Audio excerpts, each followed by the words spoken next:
First again. I'm second. We are right here getting a drink.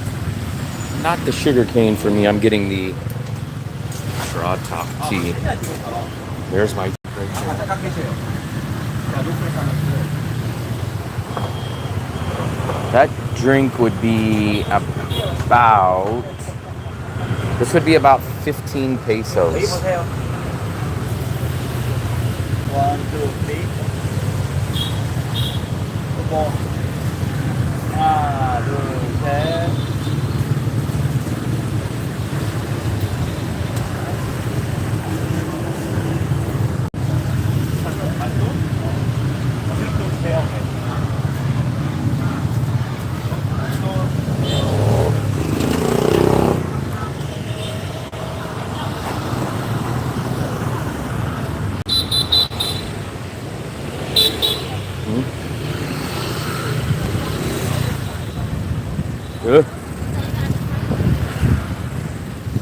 Trying to cross without getting hit.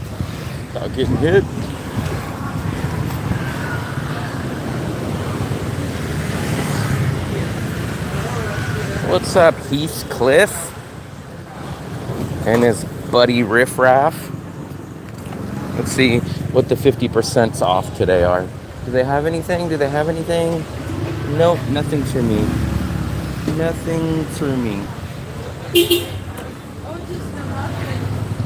Yeah. No, 50%. They have a 50% off discount, but it's nothing that I care for. What's up, Mark? We are going to our Bonet place. So I'll show you so you can get a good idea. Remember, we were just sitting here about 2 doors down at the convenience store yesterday. And then when we walked back home, we walked that way. So from the convenience store, you would go down the left about 5 minutes down this way. That's where the Bonet restaurant will be. There's a lot of choices here. There's about 3 of our restaurants are all down in this direction.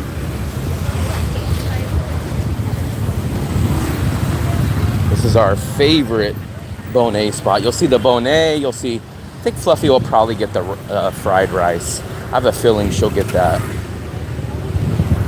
And then there's a cool little tucked away park that's over here on this block. If you go down to the left, there's this nice little cool shaded tree park.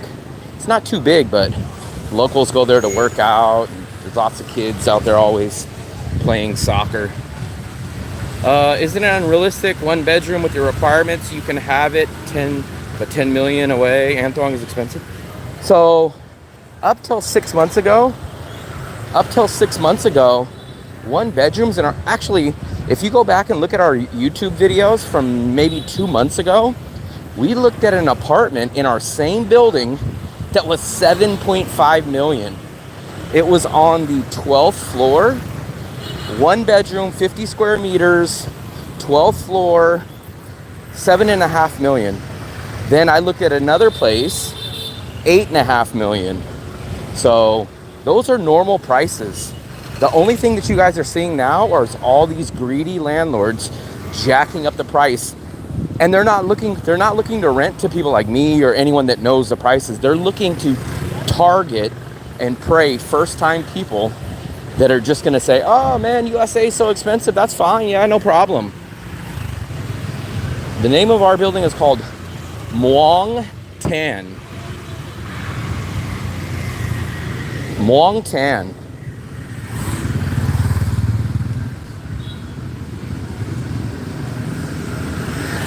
$10 million is crazy to pay for a 1 bedroom. It's crazy. Like, when we first came here, now I get it, it was 2 years ago.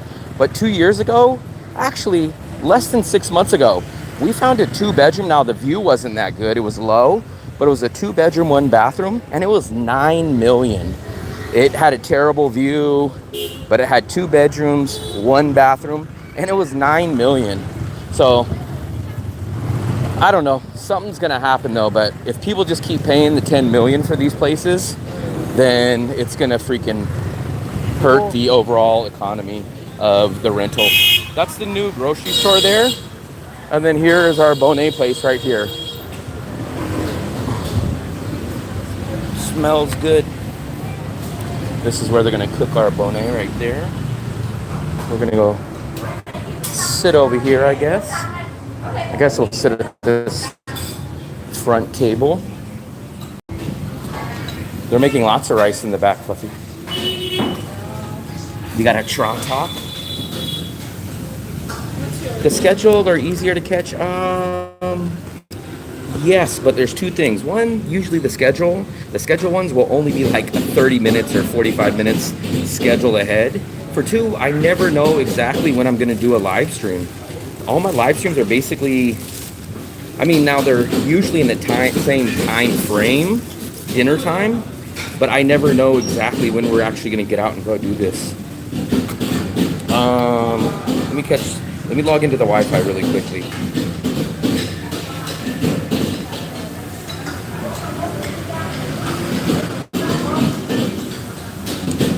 So let me catch up with your guys' messages. What's new? Well, prices are going higher. Supply and demand. No. It's definitely not supply and demand. We'll show you tonight. If you come walk down here, at the end of this live stream when we're walking back, you'll see how many lights are off in all these condos. So it's not supply and demand. What it is it's rent, landlord, market manipulation. These landlords do not want to settle for anything lower than what their friends or someone else tells them that they think these properties should be renting for, and they'll let them sit. When we go down, I'll show you. When we go to our building, look at how many lights are off for consecutive days in our 42-story apartment. You'll see tons and tons of lights off. That means it's not being rented. So it's not a supply and demand issue. What is the banging noise? That guy, he's cooking on a wok. He's making the rice. I'm getting my same normal. India, I will get to India at a certain point. What's the update? Yes. I'll order. Yes, Fluffy. So the travel update, remember we have two updates. I did not finish the YouTube video about the apartment decision. So that one's a second, that's a second update. This update is completely unattached to the apartment issue. So the travel update, some of you guys that were here last night already know, because I already told you guys, we're taking the train on Monday to go to the city of Weignan. So that's the travel update. I booked the hotel in Weignan. We're going to at least 2 cities, right? Possibly 3. I've been eyeing this much lesser known city that most of you guys have probably never heard of, that we might stop on a layover in between Da Nang and Nha Trang. I'm gonna be food poisoned. How come we've been looking at many apartments and they say they're awful? They're lying. It's just the same thing when I tell these agents. They say, "Oh, it's impossible to get any place for under 10 million for a 1-bedroom." And then I go, here's two pictures that I have from other agents showing me, and then they'll go, "Okay, well fine, go talk to them then." They tell you whatever is their side. Come on. So, for example, I like the city view side, right? So when I go there and I say, I'm looking for city view, they go, "Oh, city view, that's the most expensive." And I go, "No, the beach side is the most expensive. Everyone wants the beach." Then if I go see a beachside view, they'll say, "Oh, the beach side, it's the most expensive. All the Westerners wants the beach side. The city side, no good." And I go, "Which is it? You guys always, whatever you're showing me is what you tell me." So do not believe the agents. The agents are there just to sell you something. The agents make commission off of only selling things. They get 1 month of the rent. So the least that they have to talk to you and show you places, the better. They want to get in and out. They want to sell you this place and then move on to the next one. What's up, Brodies? We're saying hi too much. I just seen your message.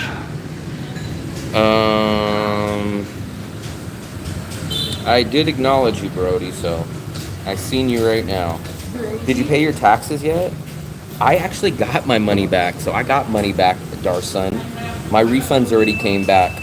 My refund, I was smart. I did mine about 3 weeks ago, and it took about, I want to say 10 days to get my refund. Under 2 weeks. So I think I did mine, I think right at the end of March. There's the Trod Talk. You guys know I love the Trod Talk. Cheers.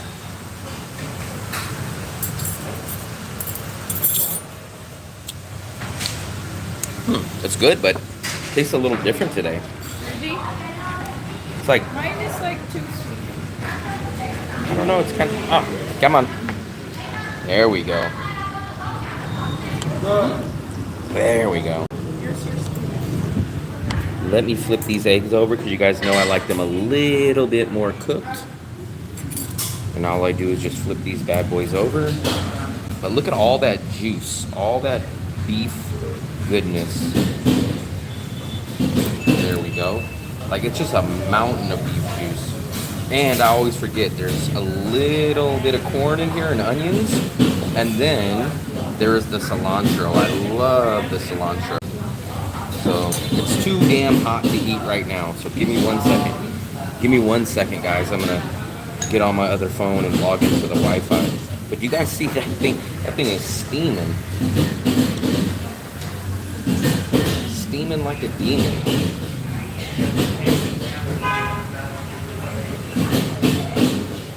Let me see what you guys said. Yes, I might get a lot of views in India and subscribers, but the problem is it will hurt my CPM. So every single YouTuber that I know that has done India videos, so here's the sad reality. If you get a lot of Indian subscribers, your CPM will go down, which is basically your pay rate. Because, so the majority of my audience is Americans. So advertisers will pay more for a United States audience. The Indian audience, they do not pay, advertisers don't pay that much. So I will get a lot of subscribers, a lot of views, but actually the pay will not be so great. That's what I've heard from many, many people. Did you pay your taxes yet? Visit South India. But I'm not going there for the subscribers. I want to go there because I want to go to 100 countries or more. And I've always wanted to go check it out. Yeah, Fluffy hasn't even got hers yet. What did you get, Fluffy? Chicken. Chicken. So she got chicken. I thought she was going to get the fried rice. Looks very delicious. I had to pay a little bit of taxes this year, so I waited until... Yeah, if you guys... That's a smart thing. That's kind of what people... When you pay, most people... That looks good. Fluffy, why do you always get that one?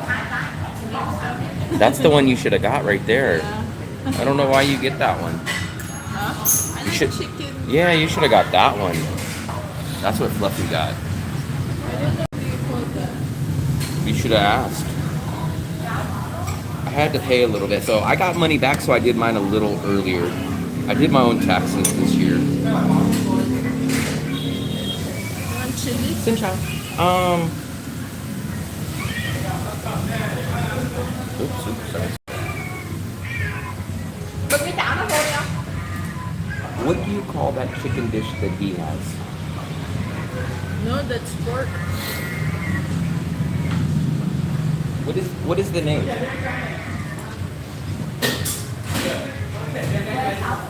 This, Fluffy, you need to remember that one. That's the one that you should get. That one looks good.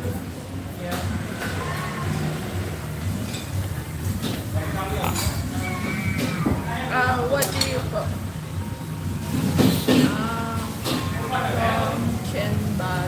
Okay. Come on.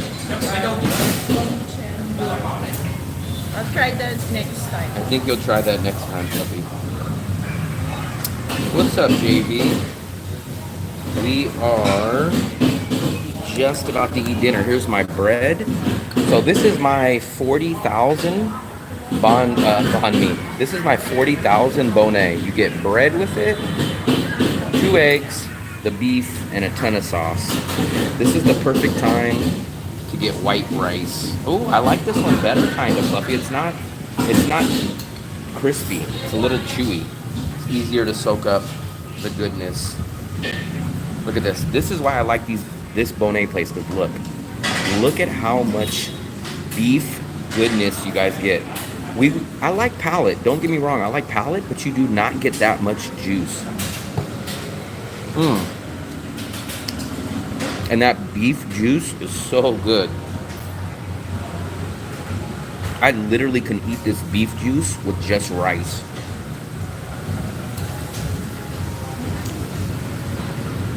JV made dinner tonight. This is gonna be my last time having Bonet until we get back. Unless we find a Bonet place when we're out in the other cities. State and Fed this year. Damn. I know my old coworker, he had to pay like $6,000, or at least a lot, because he said he bought a house and he had some other stuff that he ended up paying. He was devastated. He was devastated that he had to pay taxes. Who did? My old coworker. He bought the house? Yeah. He was very devastated. I think he always gets money back. And this year he was about to cry when he told me. The travel notification, we are gonna go do a quick travel trip, probably for 7 days. I think it's gonna be about 7 days. And we're going back to one city that we went to last year, Wien. And then we are gonna check out 2 other cities in that direction. So Monday, we are going to be on a train heading to Wien. I've already booked our hotel for at least one night in Wien. A nice $9 hotel, guys.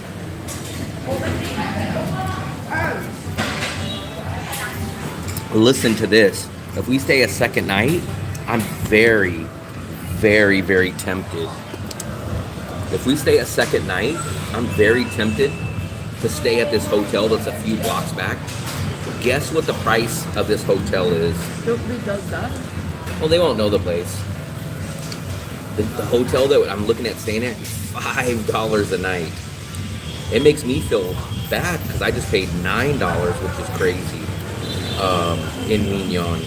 But $5 a night, that's insane. Now, it is a little smaller. It's like 19 square meters, but I'm going to take a look at it. I don't know if we'll book it, but I'm going to take a look at it.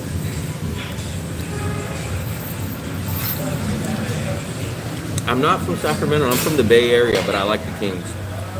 I'm from about 50 or 60 minutes away from Sacramento.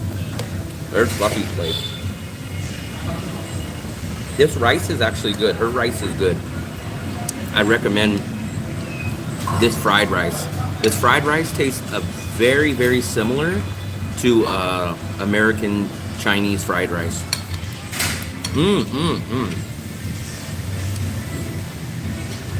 She's having chicken and this rice. Man, this rice is so good. I'm telling you guys, this is like my 1 or 2 favorite rice that I've ever had here. It's so good. And then here's my Traw-Talk. Let you guys know I get my standard Bonet. 2-egg Bonet.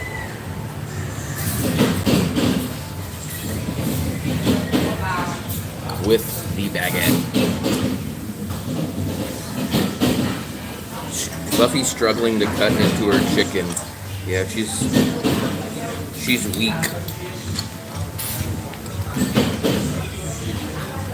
Fluffy, so much salt. You don't need so much salt. Look at this though, guys. Look at how much beefy goodness that juice is.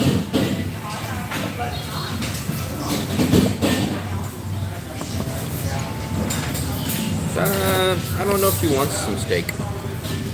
Huh? I think technically it's illegal. It's been illegal for a long time.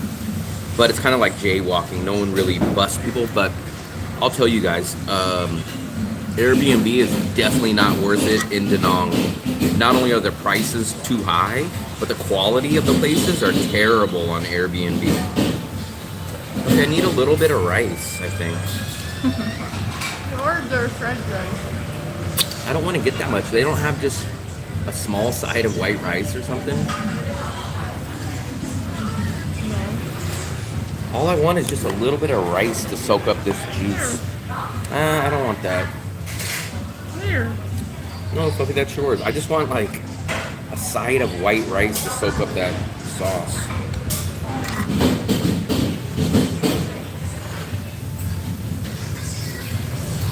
I've never seen them have white rice here though.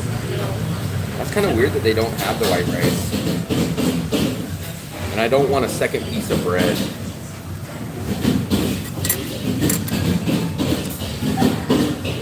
Mopar, someone said that they see you in a Las Vegas chat room. Why are you in Las Vegas chat room? Are you from Las Vegas? Someone was in here and they were like, I've seen that guy. He always reminds people to stay hydrated. I've seen him in a Las Vegas chat. And I said, I wonder if he goes in there and tells people, please do not gamble. Please do not spend all your money that you don't have. I don't even think they serve white rice here. That's the thing. I would love... Huh? What? Have some rice. No, it's okay. I don't want a second piece of bread. I would like just like a small portion of white rice to just soak this up. I don't think they have.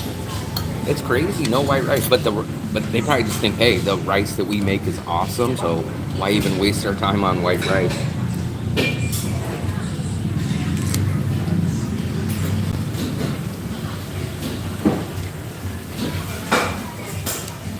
Yeah, that's what I was trying to explain to people. Like, Airbnb used to be cheap, but now it's not worth it. It's like, why am I going to stay at an Airbnb for the same price as a hotel? Like, I don't get the hotel amenities and I pay the same price. Like, what the hell? That's pointless.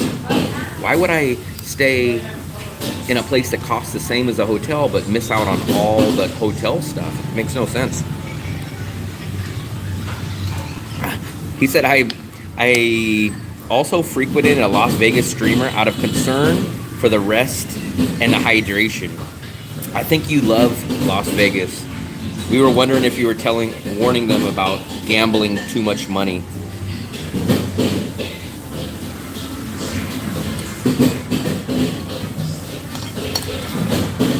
Look at this. I gotta literally soak all this up. But I'm telling you guys have to try this Bonet place. Out of all the Bonet spots, no one gives you as much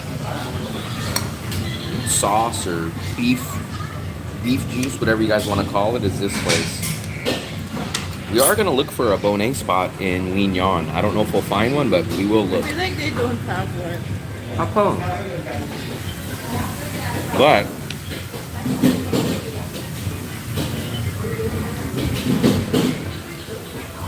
Vegas streamer, I'm here. Yeah, maybe that's the guy that he was warning as Vegas streamer.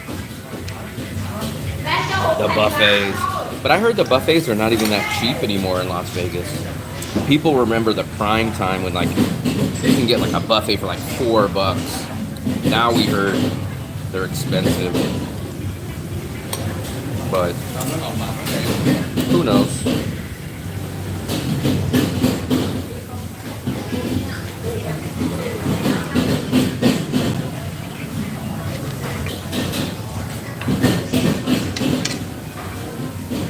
We are going to show you a really, really nice spring roll type of meat restaurant in Lignon. I've been thinking about that place since last year, so we're going to go there. What's up, Russ? Yeah, we'll show you this really, really good restaurant in Lignon. You do your taxes? Vegas is a racket, a tennis racket. Dress, do his taxes. He said, who are you, the IRS? Yes.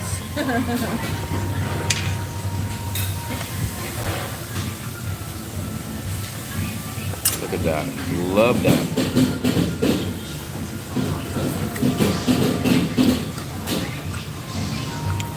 Not even a rundown hotel.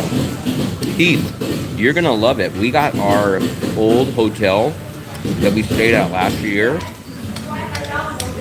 in Wignon, the city that we're going to, for $9. And there's a hotel that's like 2 blocks back from us that we're gonna look at, and it's $5. I'm gonna look at the $5 place. I don't know if we're gonna stay there, but I'm definitely gonna look at it. Can you guys imagine staying at a hotel for $150 a month? Not a night, a month. Now, granted, it was only like 19 square meters, which is extremely small for me, but for $150, man, that's crazy. You would probably spend $400 max in the city of Wignon if you just live very basic. Yeah, oh yeah, unheard. Like a hotel in California where I'm from is $100 minimum for a terrible hotel a night. Was that the hotel with Christmas tree and Fluffy was not allowed to touch it? No. You guys have never seen a live stream from Wignon.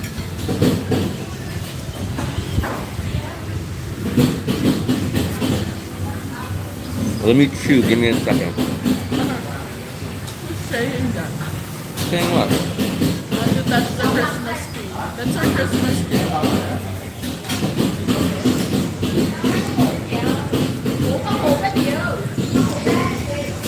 I tried to get the apartment update situation video edited today.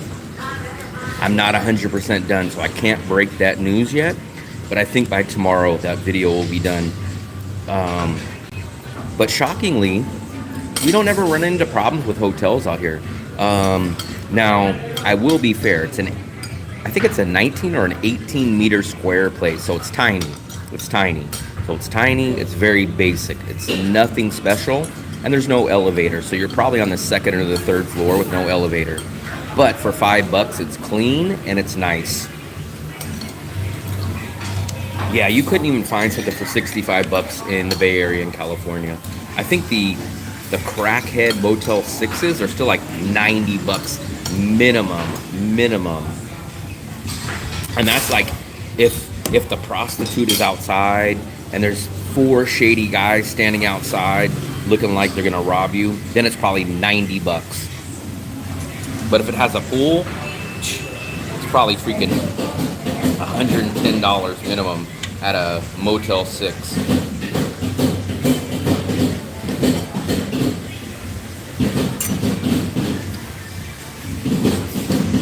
Jacksonville, Florida.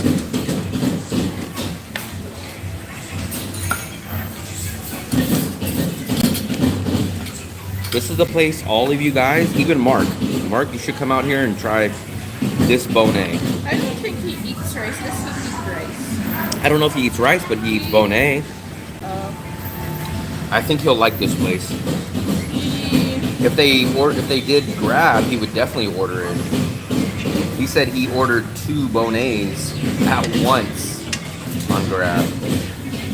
He's a double bonnet guy. Went to Dirty Fingers for the crop. Wow.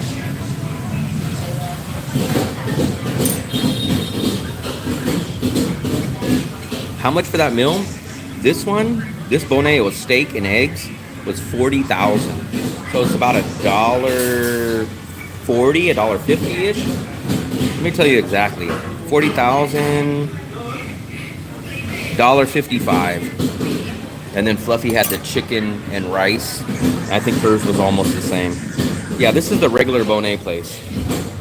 We're gonna grab this one more time before we leave the city and do our little trip. So I'm not sure if they have a bonnet spot in the cities that we're going to. Ooh, but I wanted to get bonnet one last time. Before we leave? They're close. I'm talking about tonight. Look, you see the scooter coming by? You see the scooter coming by? It almost ran my foot over. I wonder how much is their apartment. Who lives there? Is it the landlords or is this just their business? I don't know. It seems like there's a lot of. Bye bye, Peter. Peter Parker. I haven't really dug into that part too much, but I do know Americans are getting better US dollar conversion now. I think from the time the tariffs got announced, I think the equivalent to what I was paying in rent would have saved me about $10 this month. So Americans are probably happy that are in Vietnam right now because they got about $10 extra per 500 conversion. That rice is so good, Fluffy. I would love to bring this rice on the train.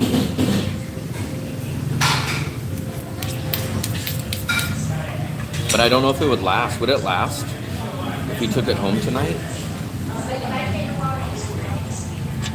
Why do you make that face, Fluffy? It will not because it's 2 days. I love that rice. Into the bone. No, actually, so sometimes the kid is back here and he's doing his homework, and there's like a apartment back over this way. It's what? Summer. What's up, Zorro?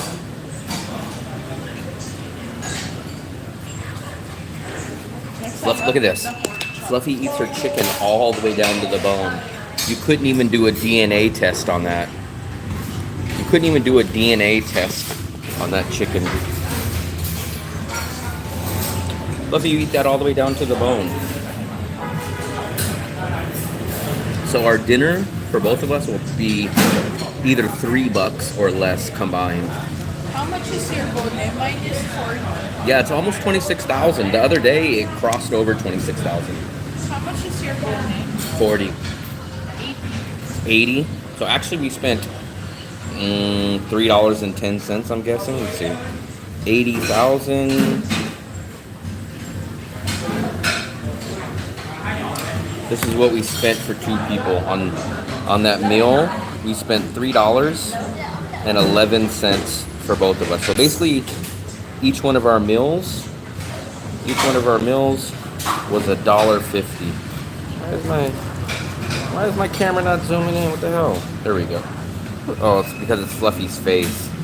So we spent $3.11, or Fluffy, our dinner was 177 pesos.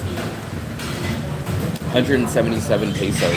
So basically about 85 pesos each. I attend the show, but I don't go in all the time. Bonet restaurant, sir. Yeah, Vegas. Thought I recognized you. Closest to the Bonet is the best meat. Closest to the bone. I thought you said Bonet. Yeah, my favorite go-to steak is a bone-in ribeye. A bone-in ribeye is actually perfect. 80,000, guys. So $3.10. Can't beat that with a stick. Let me know what you guys can get in your city for $1.50. Because basically that's what we each paid. $1.50 each. Now, I'm going to help you guys out. You guys cannot use Costco, because Costco is $1.50. You get the hot dog and a drink. But besides Costco, what could you guys get for $1.50? Especially at a sit-down place. We are leaving Monday morning. We're on the first train steaming out of Da Nang for our trip. But we left the suspense up. We have not done the update on our situation of are we staying or are we moving from our apartment. So give it about one more day. Give it about one more day and I'll announce that decision. In about less than 24 hours, you guys should see the YouTube video that will explain what we're doing. Are we giving up our place? Are we staying in our place? Are we leaving Da Nang? Are we going to a different place in the city? Yeah, I gotta be fair. I did a lot of Costco $1.50 hot dogs and sodas, but besides that, I mean, can you guys even get? Is the McDouble even $1.50 anymore? I would say a McDouble. I think at one point when I was there in USA, no, maybe it was like $1.90. I think it was like $1.90. Yeah, $1.50. $1.50 per person. Like a Fluffy doesn't leave anything on her plate.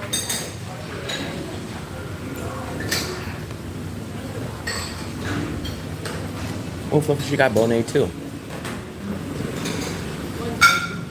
Everybody loves Bonet. She's even getting the Bonet, but she got the 1 egg. I get the 2 egg special.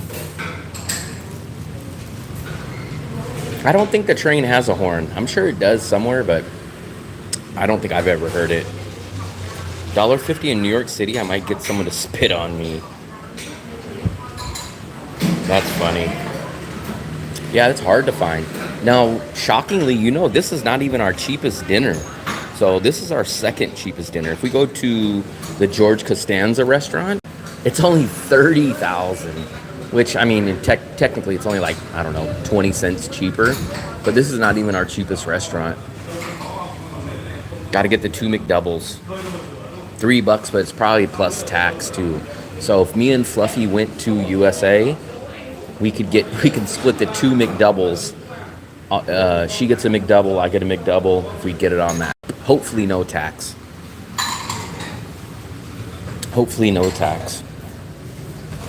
Maybe I bring this with us, Fluffy. I guess. Oh, Fluffy, you want me to do everything? How do you expect me to do everything?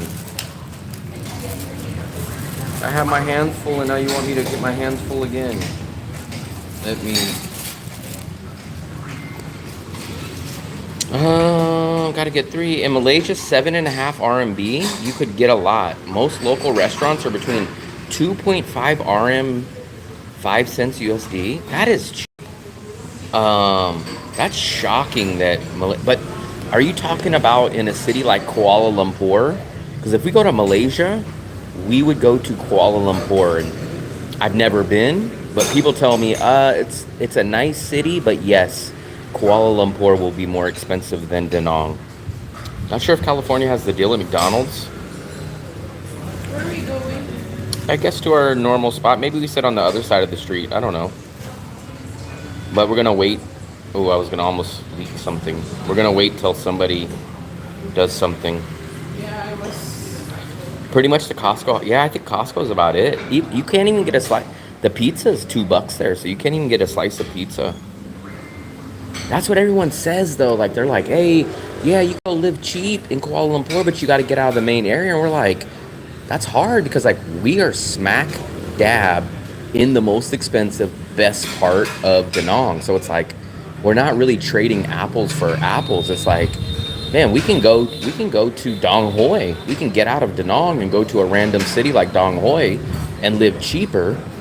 But that's why I love Da Nang, is because, man, you're in the smack dab, most expensive, most Western tourist area, and we're getting these prices. That's what's crazy. Like, of course, like in any city, if you go to the Philippines and you go outside of Cebu, yeah, you're going to get cheaper stuff. But we are literally 9 minutes from the beach in the Antwong area getting these prices. That is insane. So when I leave cities, I like to be in the most Western tourist amenities type of city. Because for me, now if I could save 50 or 60% of what like the rent would be, then yes, maybe I would. But for me to just save 10 or 20% and lose all the amenities, which you guys are going to see.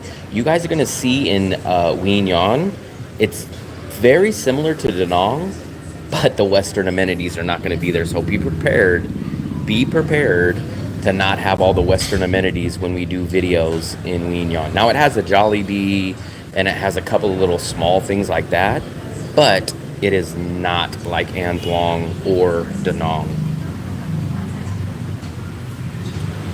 no 50-cent prices, but I could still get $1 or $2 is perfectly fine with me. That's that's perfectly fine.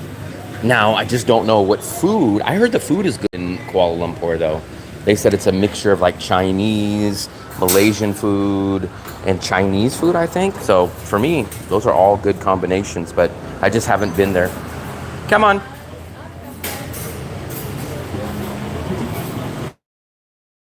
Huge part of the reason is because everyone tells it's so hard for me to leave Da Nang, because Da Nang gives me everything that I want at the best price. So it's hard for me to say, hey, I'm gonna leave Da Nang, go to a city that's not gonna check all my boxes, and it's gonna cost me more. It's so hard for me to do that. Can still find $1 curries. I know Fluffy would like the curries. Our curry here is $2, isn't it? How much is the one at the Thai restaurant, Fluffy? 50? Yeah. It's $2 here at the Thai. Yeah, I think you were at the Thai restaurant. Remember? Her curry there was 50,000, which is $2. I have not ate that many curries, but the one that she gets, I love that sauce. That Thai, the yellow or the green one, whatever you call it, very, very good. Very good. A sit-down restaurant, let's say Thai food here is going to be 15 to 20 bucks. Yeah, I know. Yeah, minimum. Tax and tip too. I don't even know if you're counting tax and tip. Here, almost the majority of the time, you're not going to pay a tip, and there's no taxes on any of these stuff. So, I don't know. Yeah, we can go here. Fluffy wants to go to this one. It's not as action-packed as the other one, but it's the same store, but in a different location. But they're blaring music. Yeah. Puppy, look at that.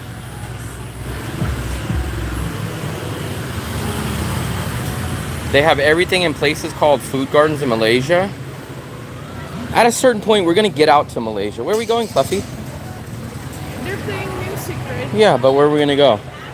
At a certain point, I think we're going to get to Malaysia. It's just so hard for me to leave Da Nang and go pay more. Like, it's kind of like if you found your perfect whatever, it's hard to go get something else that costs you more. That's really the only reason why we don't do the visa runs out of the country. I love Bangkok, but the problem is it's going to cost me much more to go stay in Bangkok while my mind knows, damn, this is only X, Y, and Z price in Da Nang. Not counting tax and tip, $50. $50 is basically half. It's almost damn near half my food budget for the whole month. $50 is pretty damn close to 2 weeks of food for me. It's just so crazy, man. For me, if you would have asked me five. There's some place here too. Oh yeah, but is it good like ours? What's the prices? Remember? I don't remember the prices. And do they serve you 6 in an order? I think so. Wow, Fluffy thinks so. Check online. We could check online. If you're working online, you're mobile. So I'm not working online, though. That's the problem. I don't have any income. So remember, I left the USA with 1 year of cost of living saved up in Vietnam. That's it. I came out here with 350 subscribers. Luckily, I became monetized back in September, and I recouped back 60 to 70% on a normal month of what I put out in bills here. So I'm still paying out of pocket with no income from a job, no retirement. Obviously, I'm way too young for retirement, but luckily, I am recouping back some of my bills. Yeah, that's what we've heard. We've heard Bangkok is very expensive now. We love Bangkok, but I think it's at least 25% more expensive than Da Nang now for our similar lifestyle. It's probably at least 25% more a month.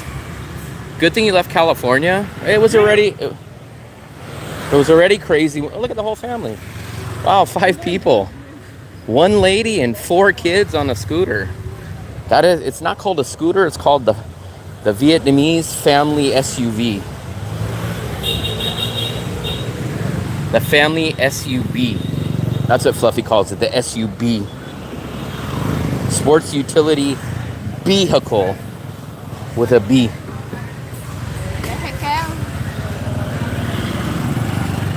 I don't know. What are we gonna get, Fluffy? We have options. We could go to Mixu. We can go to the flan place. We have options. We can go to the cafe. We can go anywhere. I hope so too. I hope so too. I came out here. So when I came out here, I had 350 subscribers. I never thought I would get 1,000. It was a pipe dream to be even at 1,000 subscribers. And monetize was like, whoa, no way. Like 1 year later, I'm almost at 6,000 subscribers. So the next big goal is that we break even. If we break even, not only is it going to be a great achievement, but then the channel will be able to do stuff, because instead of me spending money out of my pocket, draining money for the bills that I spend here, we'll break even, and then I will be able to use that money to go do a little bit more traveling. Yeah, I agree with that, Kodiak. That's why they're passing all those new visas. So the retirement visa is for 50 years old. So retirement visa, too old for me. The DTV visa, you got to show 14,000 in the bank. Yeah, I get that. And then I just started to look at the education visa, but it's actually, the education visa is a good option. The problem is, financially, it's double the price of what you would pay for a year of staying in Vietnam visa. So I was like, it's not really that great for me. When I lived in Kuala Lumpur, I spent far less on food than Da Nang. That's crazy. I'm so surprised, but I have to assume you were not living in the heart of the most expensive part of Kuala Lumpur, though. So it's kind of unfair to compare, in my opinion, because that's like saying, hey, I'm living in Manila, and then someone's living on the way outskirts of Manila, like, whoa, I'm spending less. So you got to compare what it would be to live in the heart of Kuala Lumpur, because we're in the heart of Da Nang. This is the western area right here. We're 7 minutes from the beach in An Thong. You didn't get nothing, Fluffy? No, not the Vietnamese. I'm talking about Thailand. So for Thailand's DTV visa, you have to have 14,000 US dollars in your own bank to show that you have enough money. If you want the DTV Thailand 5-year visa. There's 3 different options for 3 common visas in Thailand. There's the over 50. The over 50 is the easiest one if you're 50 years old. Then the second easiest, I would probably say, is the education visa, which the education visa I looked into, and it's kind of interesting, but it still would cost me like $1,200, $1,400 a year. And then the third option is the DTV that costs you the 14,000. Picking berries in the wild. I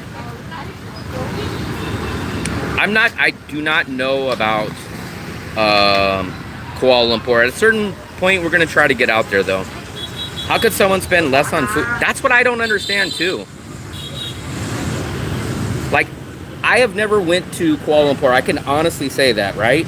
But everyone that tells me, they tell me Kuala Lumpur is very nice. They say it's awesome, right? But they say it is expensive than Da Nang. And I go, okay. And they're like, yeah, but it's just a little bit more. So it's always, I don't know why. Let me log into the Wi-Fi. Give me a second, guys. Give me a second.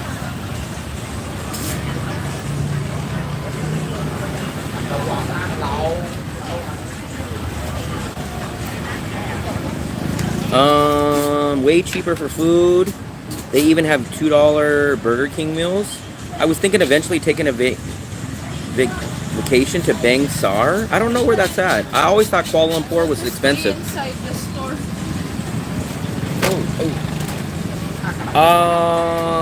Let me see.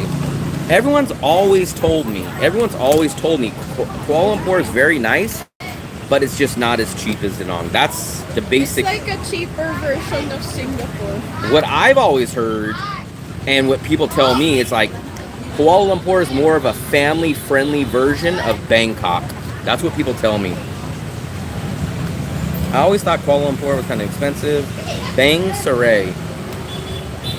I've only been to, look, I got the flan. I love these flans. And what did Fluffy get? A volcano? Oh, I thought it said volcano. What is this? Yogurt ice cream.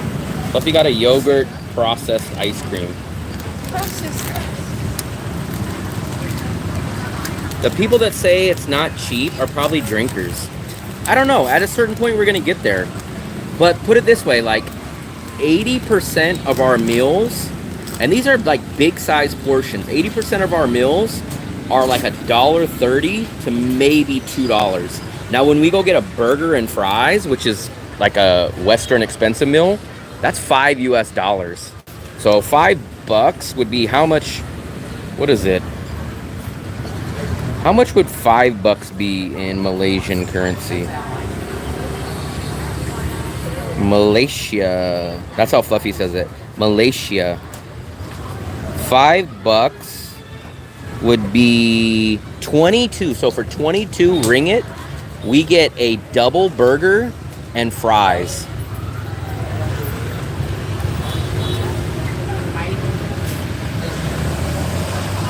Definitely not being a drinker, coffee and alcohol, as well as not being into nightlife makes any... Oh yeah, 100%, that's me. So I don't drink coffee, I don't drink alcohol, right? It makes my lifestyle cheap because people come and say, there's no way you're only spending that. I'm like, where do you think I'm spending my money? 70% of my monthly budget goes to my rent. Only about 20%-ish goes to our food budget, and then about 5% for transportation, about 5% for entertainment. Let's try this.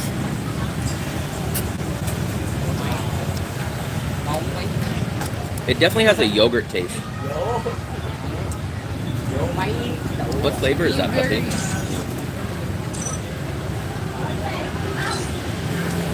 I'm not feeding you, Fluffy. Here. She wanted me to hold it. It's like, that's yours. This one's mine. Yeah, so it's hard for me to spend money because remember, I eat local about 70 to 80% of the time out here. About 20-ish% we eat Western or non-Vietnamese. We walk everywhere, so maybe $5 to maximum $10 a month is spent on transportation out here.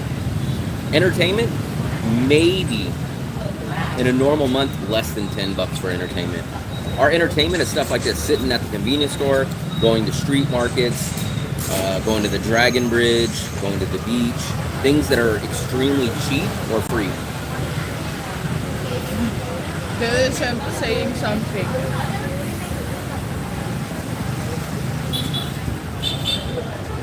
Okay.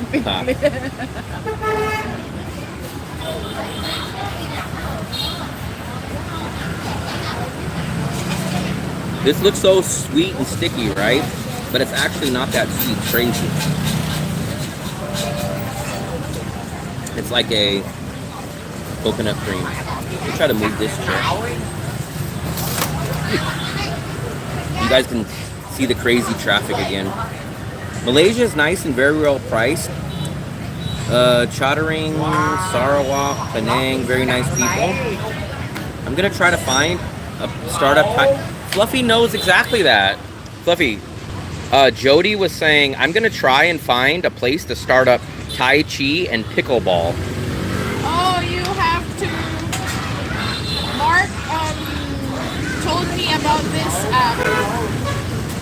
Fluffy was gonna play pickleball the other day, but she got canceled on. It's called Club. Watching from Medellin. Very nice. Try this app. It's called Club. Club. It's where Fluffy can play pickleball. You just have to choose the area, and then you get notifications about the events. Club. Pickleball. We have a guy that just left Danong, I don't know, maybe 5-6 months ago. He's in Medellin now too. So I don't know. He was one of the rare people that didn't really care for Danong, but in my opinion, he didn't give it a shot. He never even went to the beach. Under what I remember, he never went to the beach, and he left Danong and went to Medellin. But he already told me it's much more expensive in Medellin than Danong. She said, thanks, I will check into that. Maybe we can play together. Fluffy's been looking for... Fluffy, your mouth. You got ice cream all over you. Fluffy had a pickleball player that canceled on her. She was crying. But the time that Judy comes here, she's coming in July? In July. How long is she staying? As long as she wants. We'll be here by then.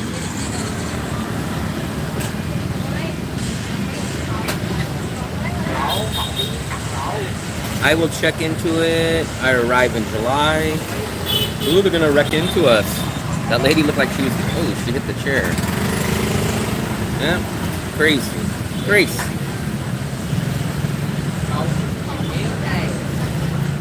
Permanent. Are you making the official 100% move? Philip. Philip, good morning. We saw you live streaming sleeping. We thought Philip kicked the bucket. Fluffy doesn't know that term. We saw Philip, but we thought he kicked the bucket. What does that mean? He croaked.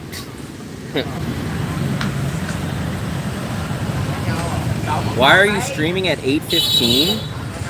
You were sleep streaming. We heard you snoring. Yeah. I don't know. And it's always crazy because wherever we sit, there usually isn't a scooter, and then we'll sit down, and as soon as we sit down, someone will come and park. Like if we sat over there, I guarantee you in a minute someone will park there, because look, all the way down that way, there's no other scooters.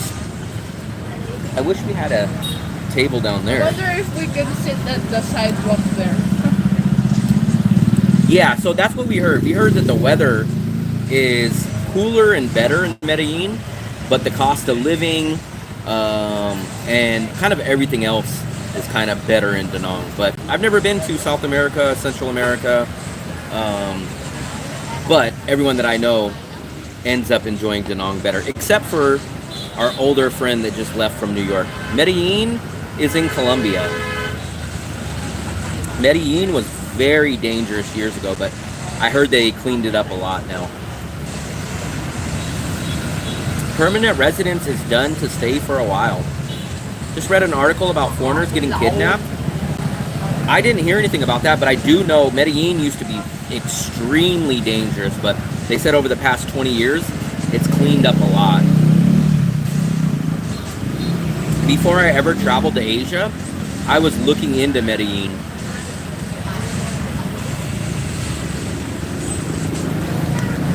The flan. Highly recommended. not for Mark. Not to Mark. He's missing out on one of the best desserts out here.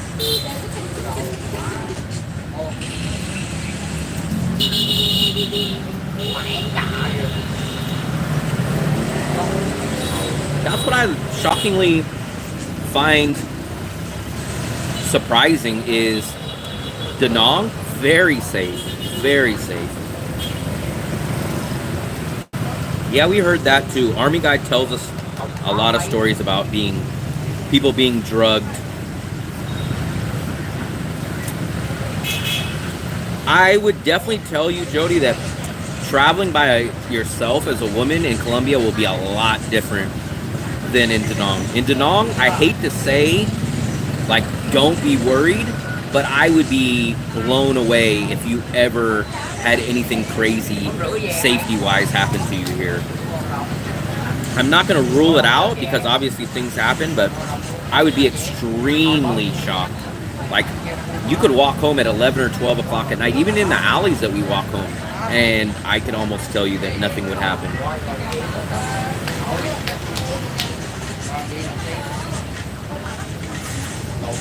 I do want to get to Central and South America whenever I get tired of Asia. But my wife doesn't let me go to the dodgy places. This is one of the pickleball places, Jody. Pickleball. There. Why does it say peekaball? Pickleball. It doesn't even say pickle, it says pika. Pickleball. That's the group. Pickleball. I don't know if you should necessarily take it off your list. I would just look more into it and research it more. Every city you should do that though. Because I've been told like, oh, this city is safe. Oh, this city is dangerous. Oh, this city is cheap. Oh, this city is expensive. And when I go there, half the time that stuff isn't right. The whole of Asia is much safer. Yeah, I would say that. The Philippines is a little more shadier, but as myself, I don't worry about my safety in any country really. Even in the USA, man, I can handle myself, but I'm always street smart and always keep my eyes open, and if I see something shady, I'll keep an eye on people. But for good or bad, I don't really do that out here. I don't worry about my safety at all.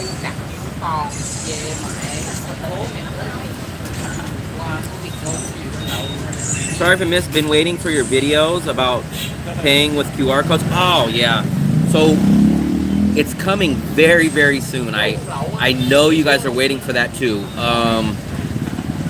Right now, we're trying to upload everyone wants me to tell you guys what the update on our apartment situation is. And I can't tell you guys until I upload this video, and it's hopefully gonna be up tomorrow. If we went back to my apartment, you would see I'm in the editing process. So you guys will get that video next. And then what I think is we will get the bank QR code video up the night before we leave on our trip. So we're extremely busy. We're trying to get the apartment app video up. We're trying to get the bank up, and then we're going on a trip Monday. So we're extremely busy, but I promise you guys, man, a lot of videos are gonna come very, very soon. How was I snoring? You were snoring like Fluffy. You were snoring like Fluffy. I don't even know where the hell. So, I would tell you safe in the aspect that I don't feel like you're gonna get robbed or anything, but I would be terrified about the insects and wild animals. That's what I would be scared about.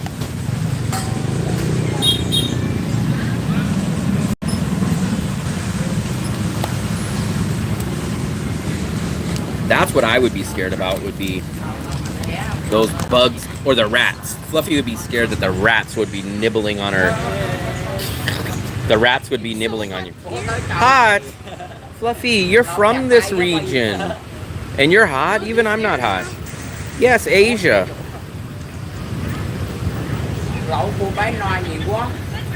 Fluffy, you're so stressed. Maybe it's because you have this wig on. Maybe you're so hot because you have a wig. Fluffy, why do you have wig? It's so hot.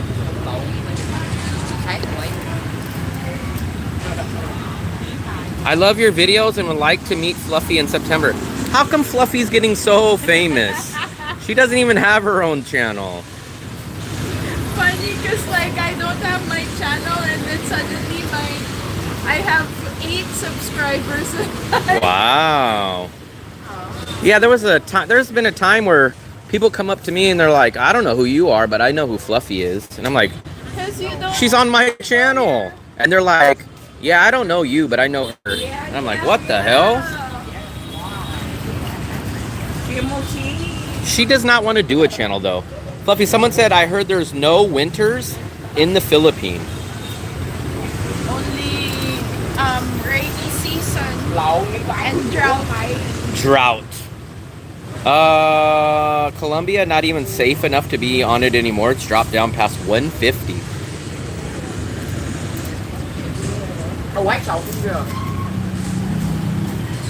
It's cooler there. Where? Here? Fluffy, you bring charger? Look, you get free charger here. So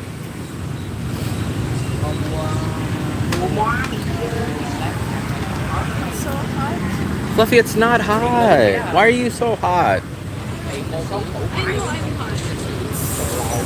What was that? Are you leaking fluff? Are you leaking fluff? You're. Oh, you dumped my charger. Look, she's leaking fluff. No. Fluffy. Plug it in. Fluffy, I can't reach it. She's leaking fluff. It's like when you hit the button on a tire stem.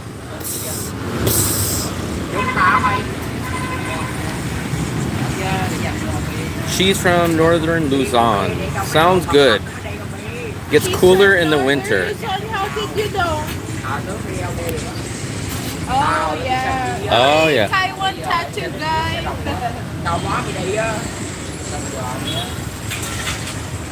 I kind of have, so I've never been to Colombia, so I can't really speak on it, but I have a feeling Colombia is the type where if you stick to the right places, you're going to be okay. If you go seeking kind of a different crowd, you will find problems. But I kind of think, because I've been to Mexico, and Mexico, My hair is a mess. your hair is a mess. Your wig, that's a wig. In Mexico, it's kind of the same thing. Stay away from the border towns. Don't wander out of the resort areas, and you're fine. Pulls a crowd. Let's see, what are you doing? You're being glamorous there. A lot of people talk about Costa Rica, but I've heard Costa Rica is not cheap at all. So everyone kind of thinks Costa Rica is cheap, but everyone that I've talked to, they say, oh, Costa Rica is not cheap at all. It's not a budget city. And It's not a budget area to travel at all. Yeah, that's what everyone tells me, is that they said Costa Rica is not cheap. What months would you say hottest in Da Nang? I would say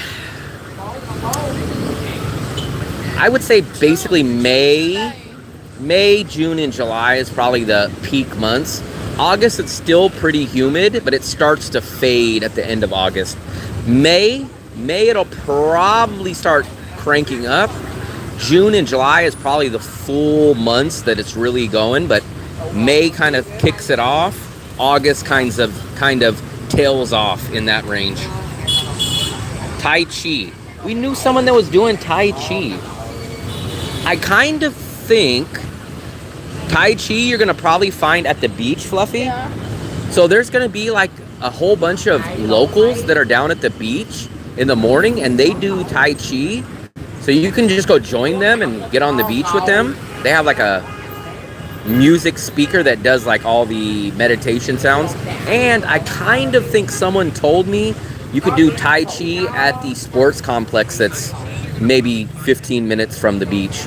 I just did a video there. Tai Chi in Kuwait. Wow.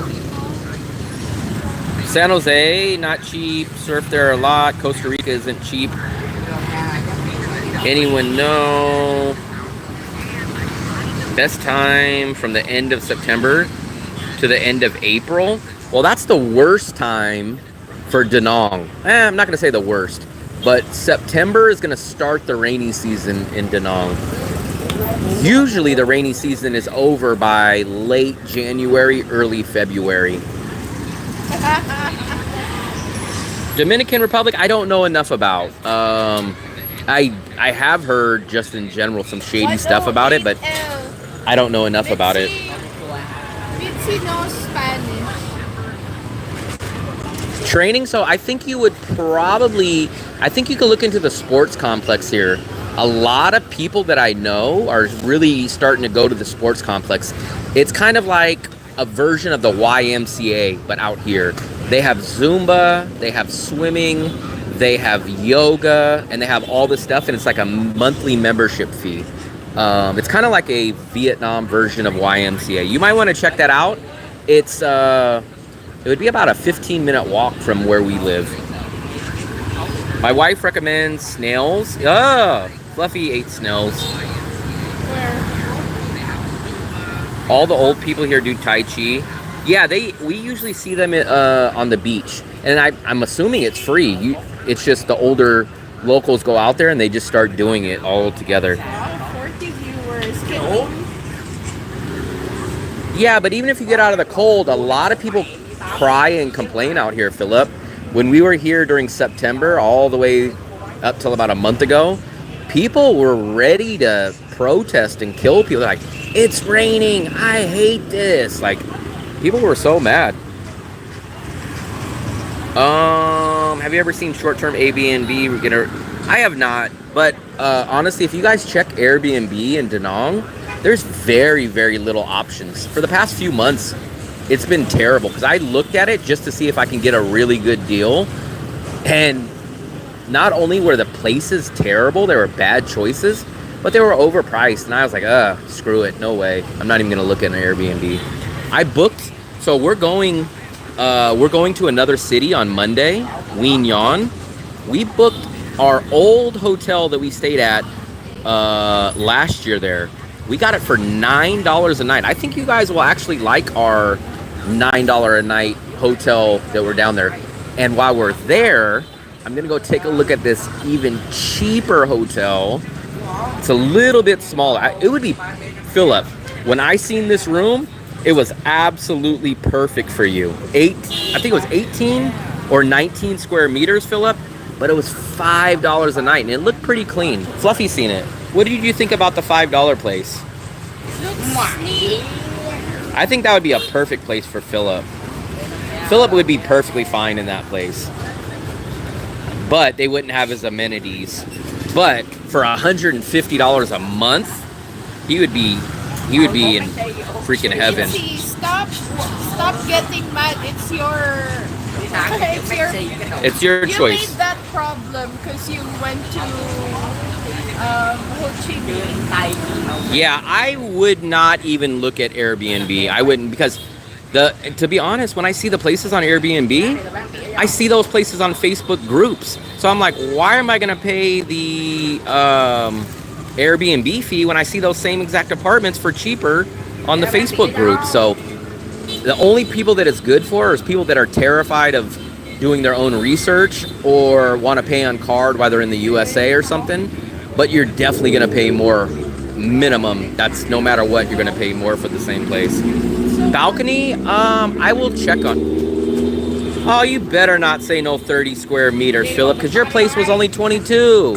I looked at your place. Actually, Philip, we're going to Nha Trang. But I looked at your place. Your place is only 22 square meters. I will check to see if it has a balcony, but your place was not 30 square meters. Let me show you. We'll look it up. Because actually, Philip, you take a look at this. Take a look at this, because I want to show you. I've narrowed my hotels down in Nha Trang. Now, maybe you know some of these, but I'll show you really quickly. Because I looked at your place, Philip. I seen your place. I think I'm gonna probably stay somewhere in there. I would appreciate it, Jody. I very, very much appreciate it. Try to check in on Monday our time. I think it'll be Sunday at a certain point for you, Jody. We will be doing a trip in another city. Look at this one, Philip. Let me try to find it. Here it is. Let's take a look at this.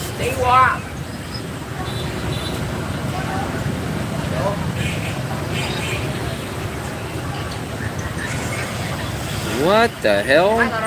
Is this your same one, Philip? No, this can't be the same one. So, this is what it was called, right? Sochi?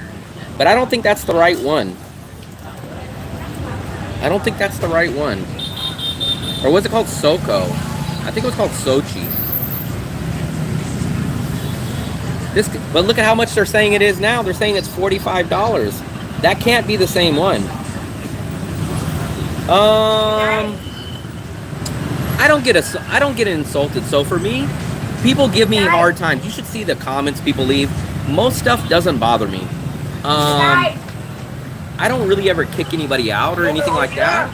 The only time I kind of kick people out is when they're just completely over the top, like when they just make up complete lies, like, oh, I seen you in my friend's wife's room or something, like when they just say crazy stuff, or if they insult the other guest of the room. But besides that, no. Sochi, is that the app? Screw. No, because I seen this place. Let me see. I think I have it saved on my list because I seen it when it was $11. So let me see if I saved it. But it definitely was $11. Remember when you told me about a month ago? But I think I have it saved. Here's the places I'm looking at. So Philip, let me know if you know about any of these. Bonjour, Annie House, Apollo, Heritage, Palm Beach, CCT, Lu Duong, Ali Na. I think Regal was the one that I'm kind of leaning towards. Oliver, Golden Rain, Tokia, and Harvey. All these are under like $13. But actually, I'm positive when you told me about it. Yeah, so that's about 27 square meters.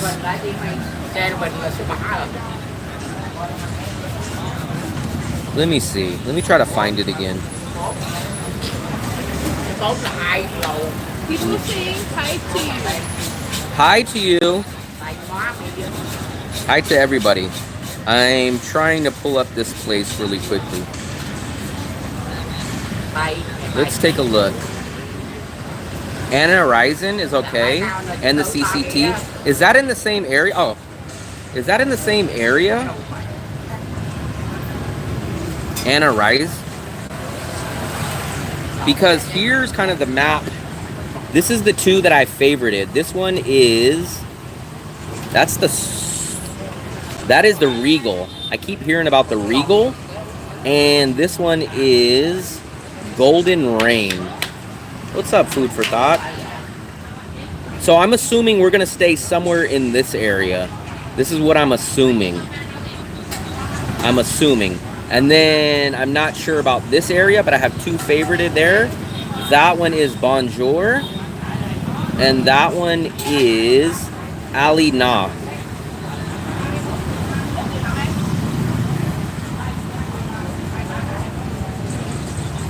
So those are probably our choices. So you know what? It looks like this month Nha Trang drastically jumped up in price. Because we had 14 places. Let's take a look. We had 14 places saved. And now...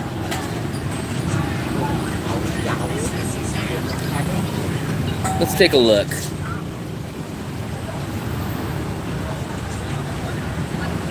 There was one that was like 28 square meters. Was it Heritage? CCT? Let me see. 35 square meters. There we go. Look at that. 35 square meters. $11, Philip. This is a better deal. Look. 35 square meters. $11. That is an awesome deal. Is there anything bigger?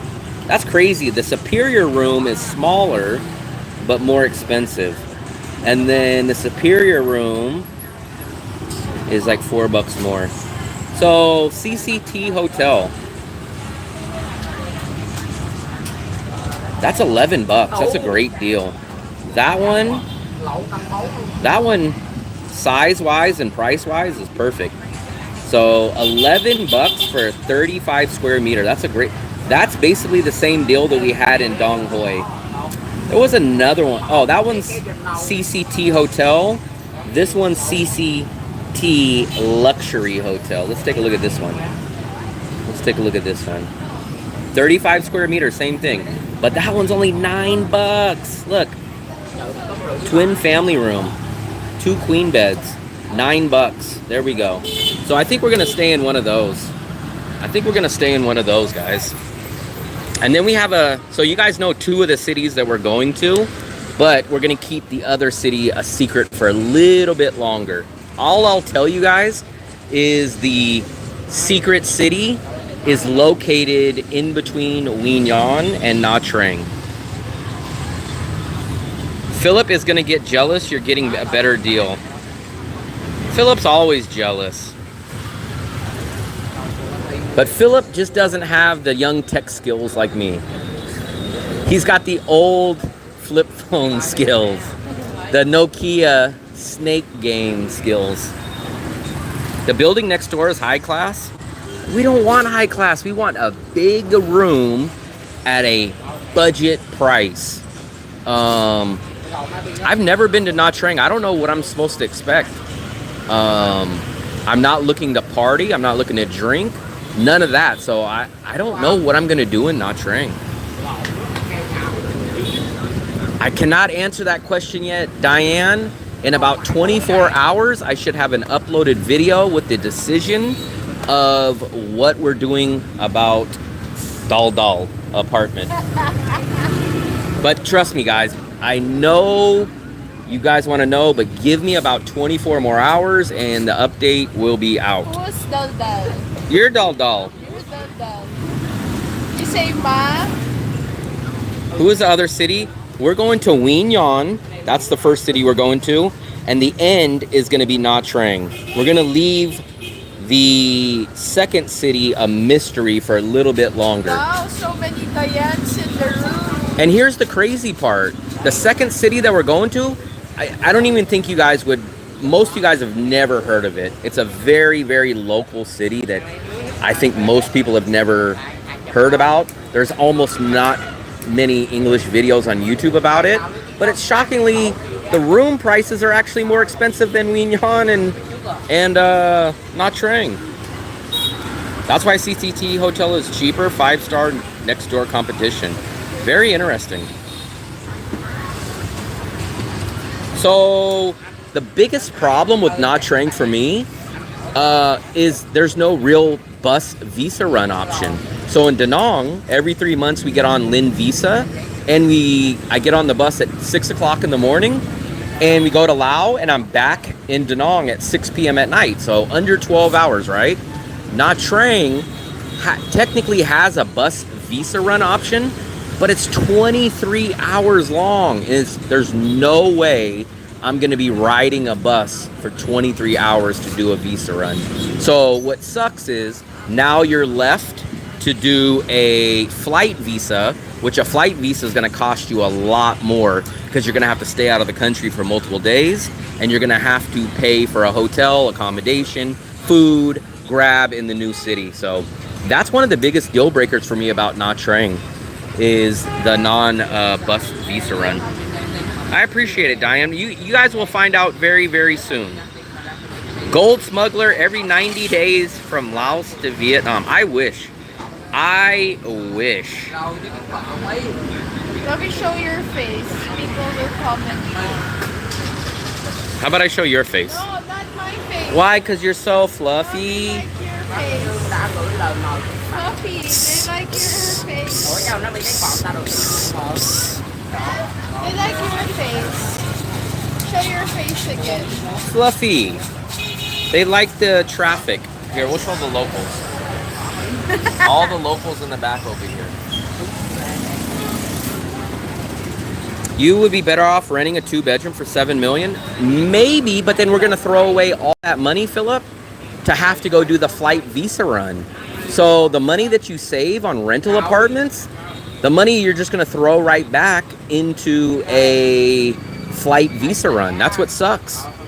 If Nha Trang had a similar Lin Visa bus run, it would be an option somewhat. Now, we haven't been there, so I might absolutely hate Nha Trang. I might love Nha Trang. But no matter what, the big deal breaker for me right now is that lack of a bus visa run. Nha Trang means homestay. Nha Troi is vagrant. Let me read that again. Nha Ni means homestay. Nha Tro is vagrant vagabond monthly rental. Local style places. None of the ones that we looked at Agoda had that, but I'll keep that in mind. So Fluffy, Nha Ni means homestay. Nha Tro is vagrant vagabond monthly rental. So supposedly that's the keywords. But I don't see none of those on any of the Agoda ones, so I think we're good on that aspect. They're just called like CCT Hotel, Regal Hotel. Like they're very generic names. I think he's talking about only in Nha Trang though, but maybe Vietnam. The other one it's called something homestay. No, it's called something mini house. Fly to Da Nang. Philip, you're missing the point. Do you know how much the plane ticket is from Nha Trang to Da Nang? It defeats the point. Look, let me show you, Philip. I think it's like $110 for a one-way ticket. Asking something. Who is more frugal, you or Philip? It's hard to explain because I get better quality for my money, but somehow Philip spends more money, but he gets lower bang for his buck. Tell them you're more of a smart spender. I'm a smart budgeter. Philip somehow spends more than me and Fluffy combined, but he's eating Spam, he's eating McDonald's, he's staying in a tiny studio, whereas we live in a huge 2-bedroom, 2-bathroom, 1 block off the beach. We go out to local restaurants every single night. We eat Western food at least twice a week. And we still spend less than what Philip spends. So he just doesn't get his bang for his buck. Will has the best built-in frugality calculator. So let me show you how much the flight. So we were even... You don't knock, you keep knocking. So we were actually looking for flights. So we were like, hey, let's take a look at, because we were almost debating going from Da Nang to Dalat, because it was only like a $40 ticket. But when all said and done, we were like, it doesn't make sense. But a one-way ticket, right, from Da Nang to Nha Trang is $60. So $60 there, $60 back. That's $120 for me, $120 for Fluffy, just for going to and from Nha Trang. I try to, Dave. I try to. I get on his live streams and I show him. I'm like, Philip, you're spending $4 for the same exact food that I eat. But here's his excuse. Well, I pay for it on my card, so I get money back. And I'm like, yes, but Philip, they're overcharging you in the first place for that. He'll get like the fried pork, not the fried, but he'll get the pork chop, the fried egg, and the rice that we get for $25,000 or $1. He'll show it to us and he'll be like, yeah, I spent $4 on this. I'm like, Philip, we get that for $1. And he's like, yeah, but I spend $4, but I get $1 back. And I'm like, okay, well then you still spend $3. But Philip spends more money on his cigarettes and Spam than what me and Fluffy spend for our whole monthly food budget. Like, I think Philip, the only thing he spends cheaper than me on is rent, but he's got a hotel. His hotel will be about $320, $330-ish. Our 2-bedroom is about $470. So we spend about an extra $125 on rent, but then we go out to restaurants every single night, and we still spend less than Philip with me and my girlfriend here. That's crazy. That's where Philip blows. Philip blows his money on coffee, cigarettes, Western food, and then doing expensive visa runs. That's exactly where Philip's money gets blown. He'll fly to the Philippines, and I know the Philippines tickets aren't cheap, And then he'll go stay at a terrible Philippines quality place. Everyone knows Philippines much lower quality than Vietnam. And then he'll go spend a lot of money on cigarettes, and that's where his budget will be jacked up over mine. Are like the call bed spacers in Philippines, but not dorm rooms. Yeah, we do not stay. So my kind of rules are I will not stay at a hostel and I'll not stay at a studio. The lowest space type of place that we'll stay at is like a 20-something square meter hotel. And women, I guess.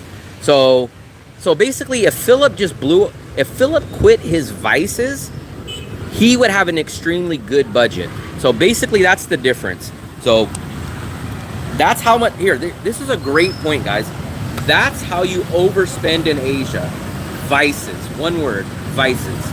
So if you guys have vices, your budget will go from Will Travel's budget to Philip's budget on one word, vices. So I don't drink coffee, I don't drink alcohol, I don't pay for women, right? So Philip, I think, spends around $800 or so a month. Me and Fluffy spend $750 a month, right? And you go, oh, that's only $50 difference, no big deal. But you forget, there's two of us, and we live in a 2-bedroom, 2-bathroom, 1 block off the beach. So our apartment is like 3 times bigger than Philip's place, and we go out to restaurants every single night. I cannot do studios. I'm an American, and I'm gonna blame it on the American thing. I cannot feel like I'm in a jail cell. I've been to jail 1 day in my life, and that's all I could handle. I can't be locked in 7,000 miles away from home and be in a tiny place, especially because Fluffy works online, I work online, editing and doing my YouTube stuff. We need our space. She needs to go do her work in one room, I need to do my work, and so even a living room and a bedroom we need a separate space. We don't have to clean, so technically, well, Fluffy cleans, but technically we don't have to. We can pay a maid once a week, $4 or $5 US to come by and clean. I was in jail, so I'll tell you this story, very minor. I was in jail for 1 day, about 2 months after I turned 18. On my prom day, on high school prom. I don't think I've ever told this story on the live stream. So I was in high school. I was 18. I just turned 18 maybe 2 months before the day that I'm talking about. I had a nice old school Camaro. Me and some friends left class. We left high school early at lunch. I went over to the other high school in our city, and I seen some friends over there. Got a little stupid, 18 years old, fast car. I did some donuts over there, and long story short, an undercover cop seen me.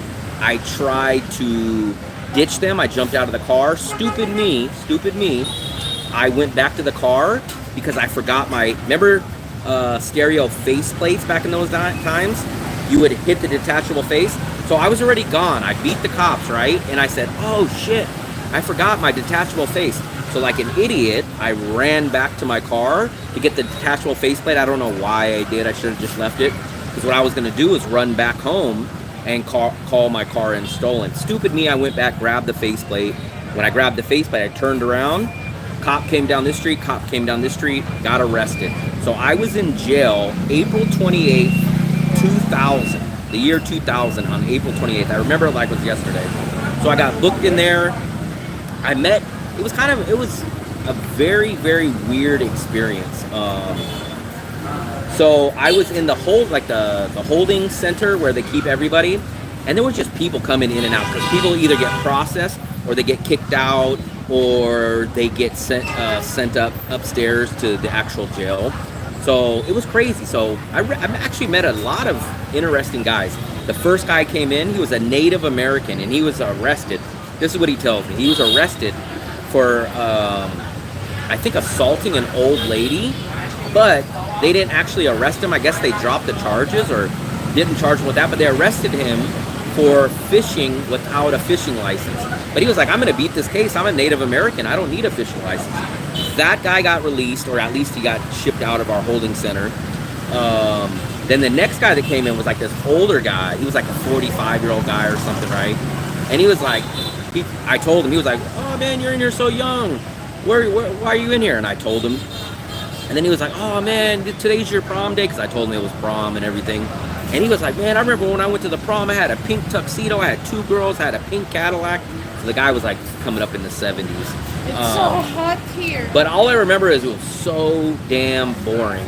They had the free phone in the holding cell, and you could only call, in the phone book, they only had 2 pages. They had A's and B's. So if you guys remember phone books, they only had A's and B's. They didn't have the rest of the phone book. And you're like, why do they have A's and B's? And I found out later it's because in the phone book, A is for attorneys, B is for bail bonds. Long story short, my parents had to come out and bail me out. I got out the next day. I was only spent 1 day there. I had to pay back my parents the bail. I think it was like $1,200. But that was my only experience in jail. After that, that's crazy. I got 3 years probation, informal probation from that. But that's my. Is that something that you get out of your license? No, I didn't get nothing on my license. I think I got a point.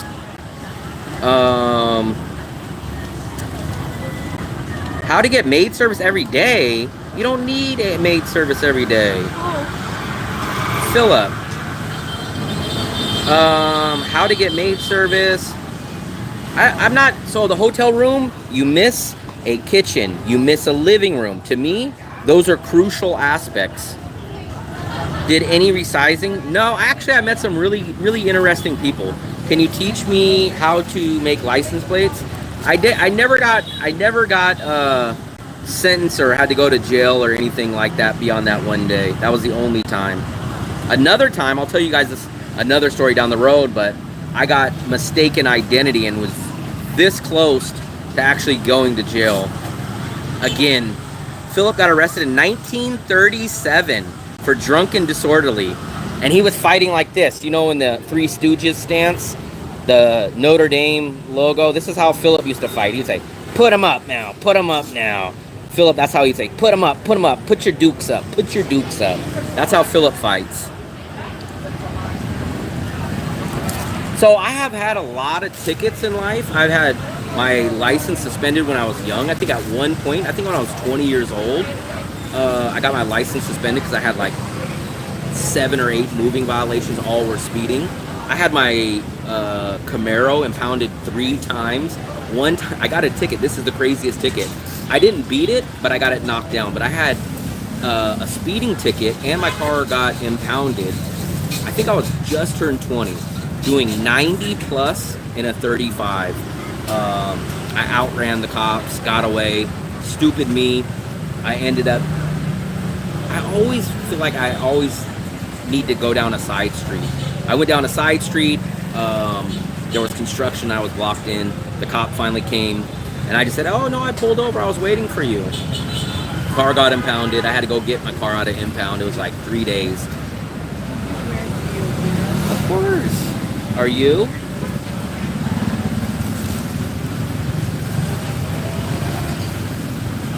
No felony.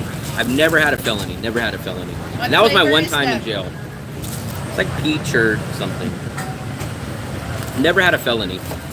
I was on probation, informal probation, for 3 years, and I had a misdemeanor. But the misdemeanor got expunged because the judge said if I stayed out of trouble for those 3 years that I was on probation, they would wipe it. But the last time I checked my history, that was still on there. But that was about 10 years ago. But it was a misdemeanor. But supposedly it was supposed to be wiped out.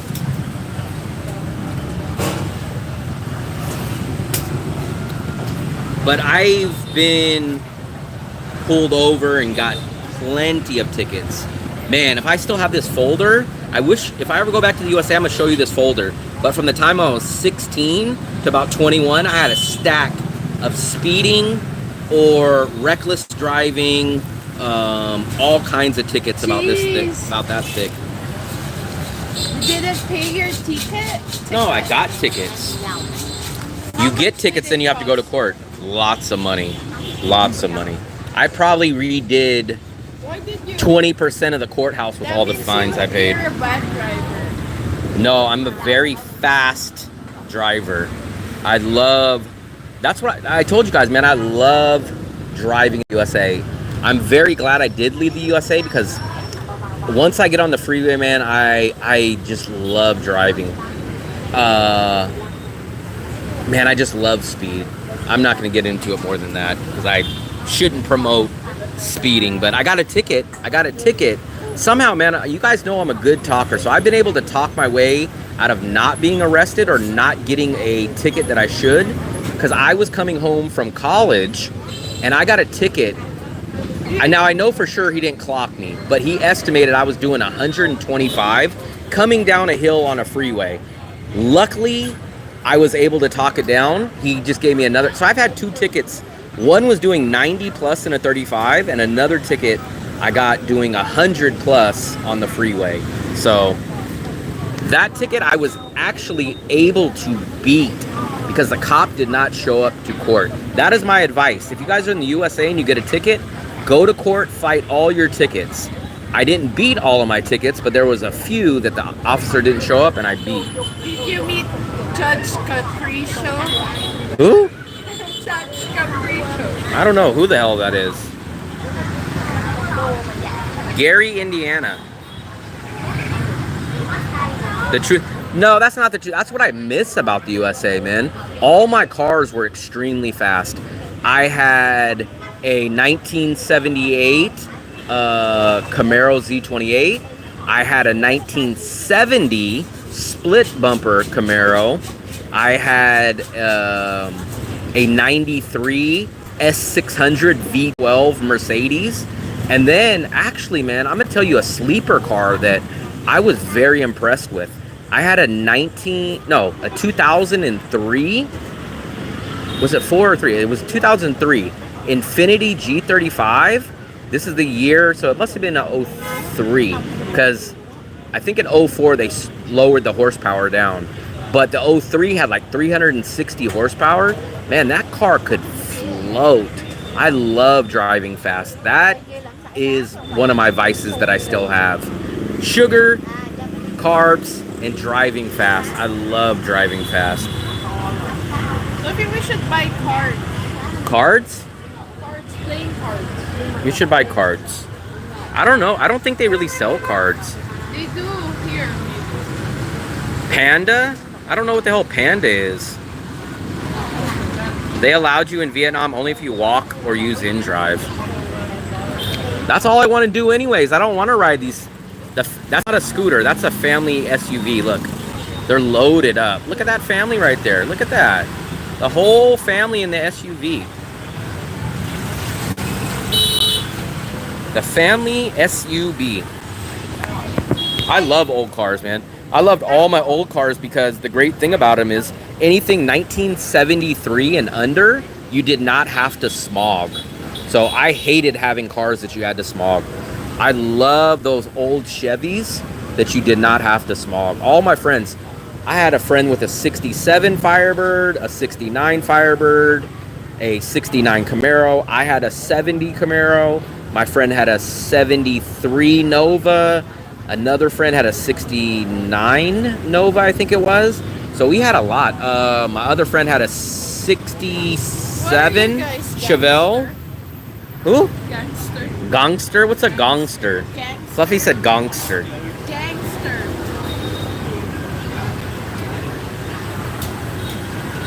Drag racing ticket.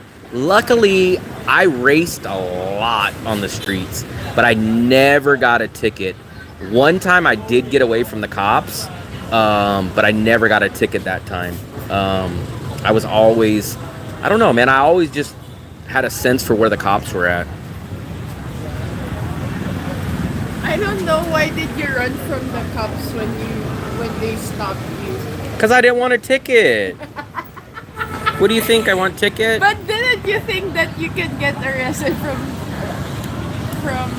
I knew I could get away. There's plenty of times that I got away. The only time I ever got caught was when I foolishly went down a wrong street that either had construction or I got away and I ran back to my car to get something. But if I wouldn't have done those mistakes, I would have got away every single time. What would happen to your car if, like, you... In the USA, if they do that, people will go home and report their car stolen. That's a common thing. They'll say, hey, man, I came out and my car was stolen. And then the police can't really, unless they have, the police in the USA are not gonna, they're gonna probably know what you're doing, but it's gonna take too much effort for them to try to physically prove it. Yeah, man, that's when I was young. I just turned 18 when I went to jail. Like, literally 2 months after I turned 18. But I man, when I was younger, man, I did a lot of stuff. But a lot of guys that I hung out with are either dead or in jail, man. I know about 4 guys that... You're a gangster? 4 guys that I grew up with and was hanging out with at that same time that are either in jail long term or they're dead. And a lot of them were all from the same family, a Samoan family that they had 3 sets of twins and there was like 9 kids. One of our buddies that was in that family got shot and killed by the police. Another one got shot in a fight. And then 2 of them are in prison for at least 25 years. So a lot of people that I knew of growing up, man, went down the wrong path. My city was bad news. So if Dark Brother was here, he would tell you about the city that I grew up in. And it's an amazing story to get out of my city, not only to get out and make it, but to get out with no criminal record, to get out, go to college. Nobody from my city goes to college. And to travel the world, that's like hitting triple jeopardy. So just for me to get out of the city that I'm from is like winning the lottery. In the Bay Area, there's a lot of Samoans.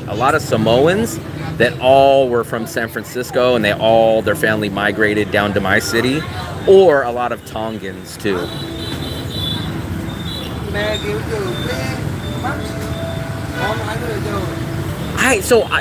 I don't mind the scooters at all.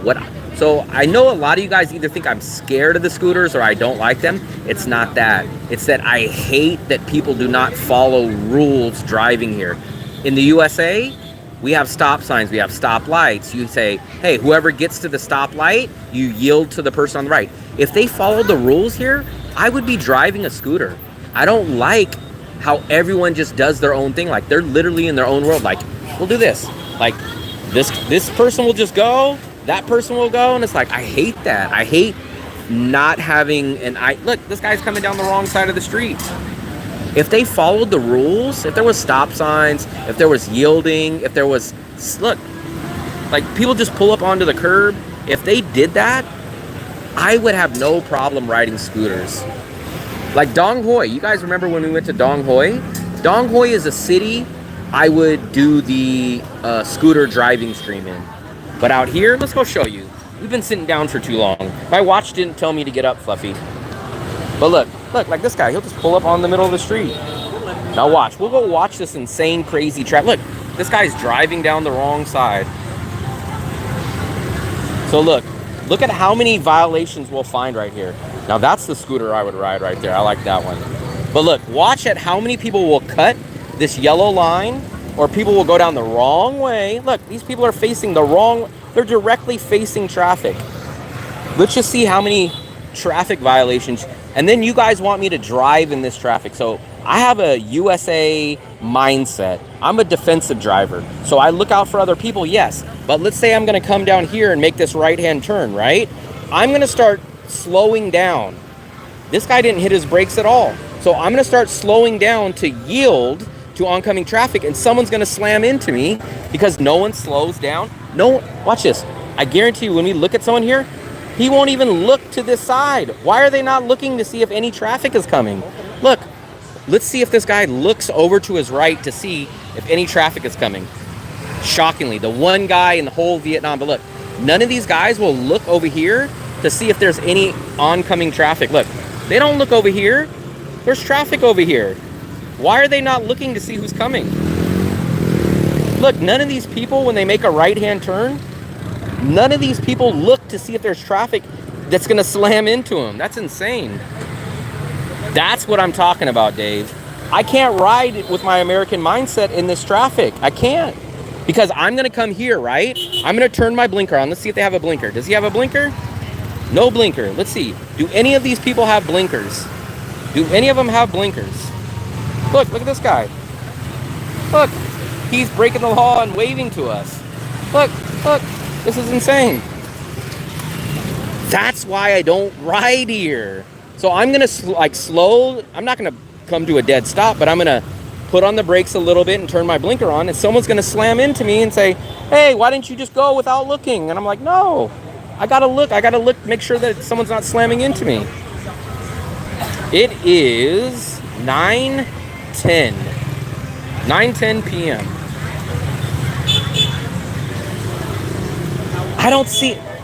I know all you guys tell me it's freedom, right? But I don't see how freedom is risking your life. To me, that's daredevil death wish. To me, freedom, here's what my idea of freedom is. Freedom is, hey, I wake up today and I get to do whatever the hell I want. I don't have a boss. I don't have to do anything. If I want to sit on the couch and do nothing, I can.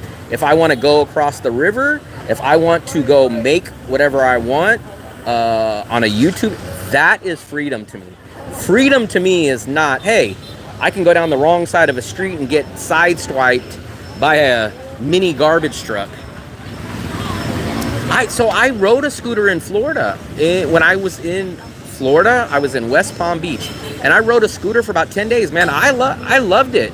It was great because we were out in like the countryside, not really country, but we were like in a secluded-ish neighborhood, and I rode all around that neighborhood, man. That neighborhood, I even went to the little plaza where they have like all the stores. I loved it. It was great. It's an awesome time. If I was in the USA and someone had a scooter, I would be the first person to get on it. The only reason I don't ride a scooter is because people drive insane here. There's no way for me to know what the person in front of me or behind me is going to do. Yeah, ask Philip why he's back in the States. Because he's a madman. He's a madman. What's up, David?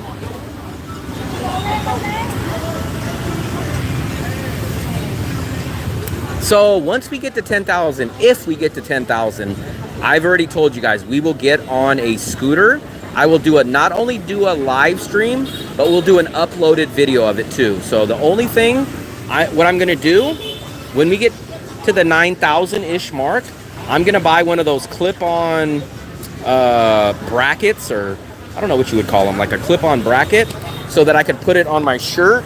So when we do a live stream, I won't be holding the phone, but it'll be placed on me, and then I'll be riding the scooter, and then I'll also shoot a YouTube video of it. But we got to get to 10,000 subscribers.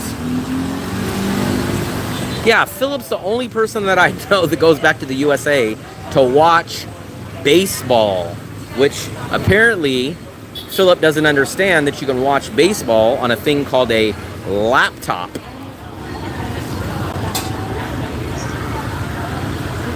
But see, that's the problem, Big Slick. We don't really go out of the city. We live in An Thuong, and 90% of our life is in An Thuong. I'm not a province or an out-of-the-city kind of guy. For me, I love having a Western quality life. I love that aspect. So I'm not a province guy. When we go to the Philippines, we don't go to the province. We go to Cebu, we go to Manila, we go to Makati, we go to Boracay, we go to, where else do we go? Did I say Boracay? We go to Boracay. We go to places like that. We go where I get a Western quality life at a much affordable price. I don't want to have chickens waking me up. I don't want dogs waking me up. I don't want to eat fish and rice every single day, and my next door neighbors know what time I wake up. That is not the lifestyle for me. For a hoodie, mama, to take back with me. Moto vlog. Yeah, at 10,000. At 10,000, that's what we're gonna do. We're gonna do one at 10,000. We cannot get to 10,000 if you guys don't subscribe, though. Let's do, I'm gonna call you guys out. Let's do a quick subscriber check. Boracay, but we haven't been to Boracay in over a year, but Boracay was still expensive. When I say expensive, I think we were spending about $30-ish a night on a hotel or on an accommodation. That is outrageous for me, right? I think one night or one time we were in Boracay, I broke the budget. I think I spent about $40 on, it was an awesome place though, but it was like 40 bucks a night. Can you guys imagine me spending $40 a night on accommodation? There we go, there we go. 5836. Let's get us up to 6,000. If we get to 6,000, we're gonna do a 6K meetup this month. Is Taiwan Tattoo Guy still there? I am not sure. I'm trying to look at your channel.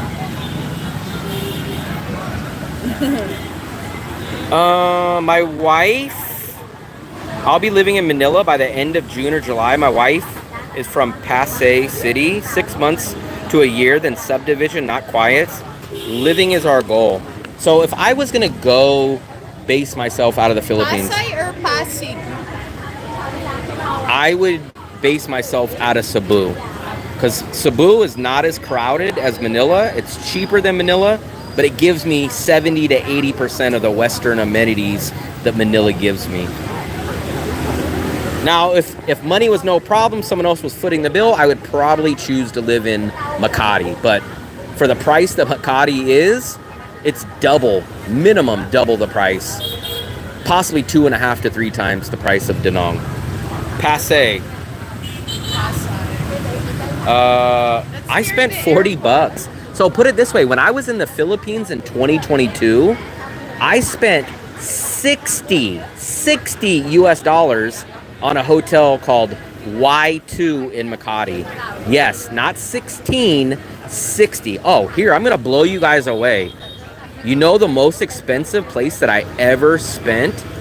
$86 a night in Siloam in Bangkok. It was called Siloam Loft. The place was awesome. It was one of my favorite apartments I've ever stayed in. But that place was $86 a night. $86 a night.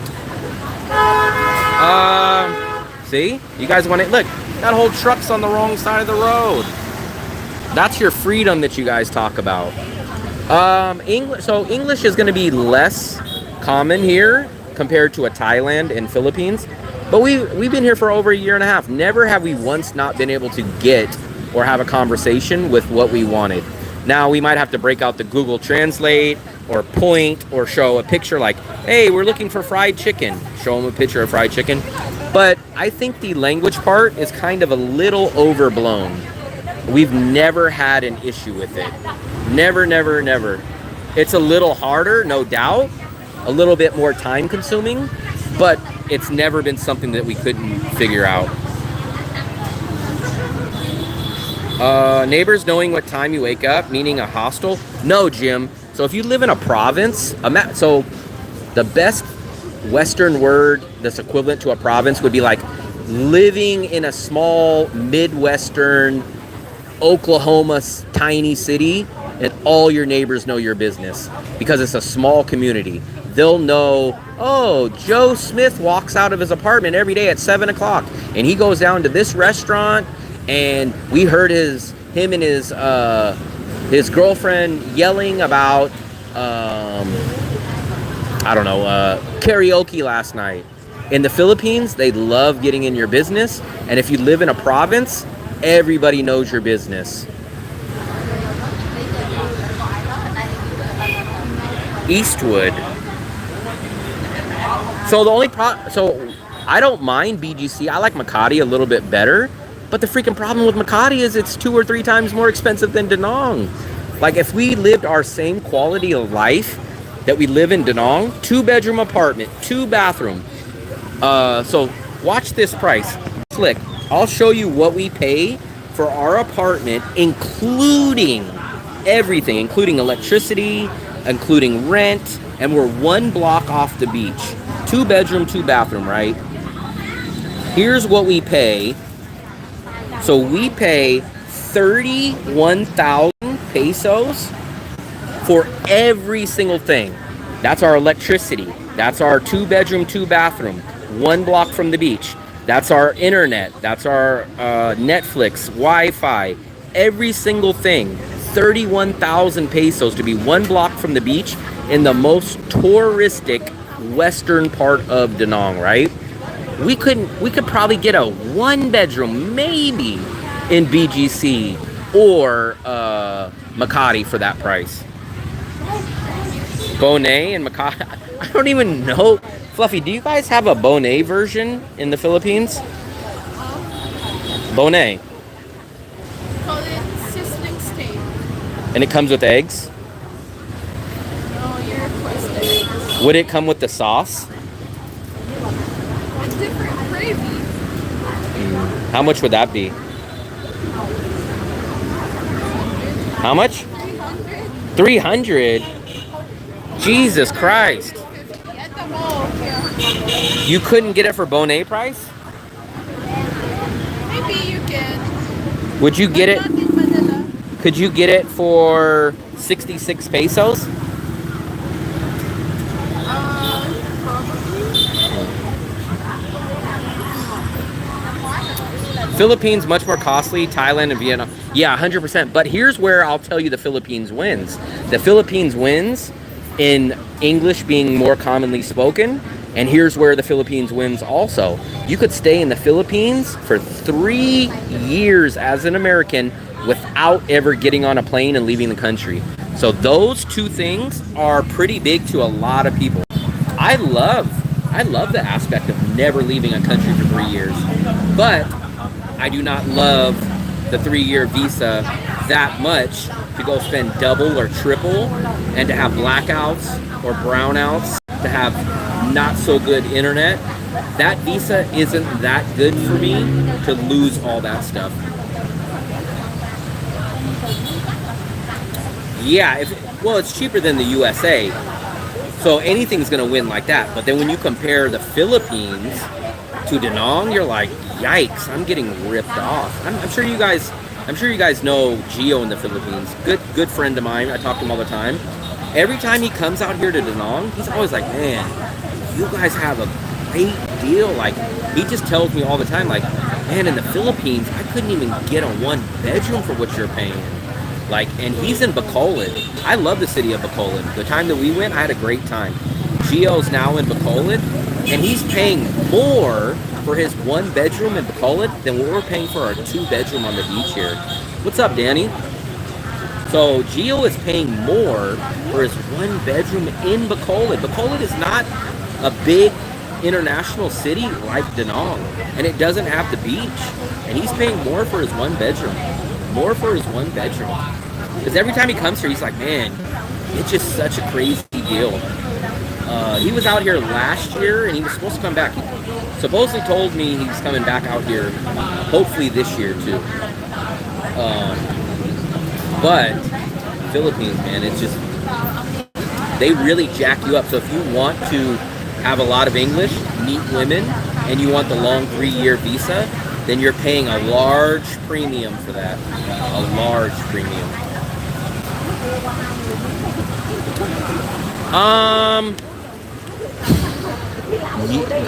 We've been lucky.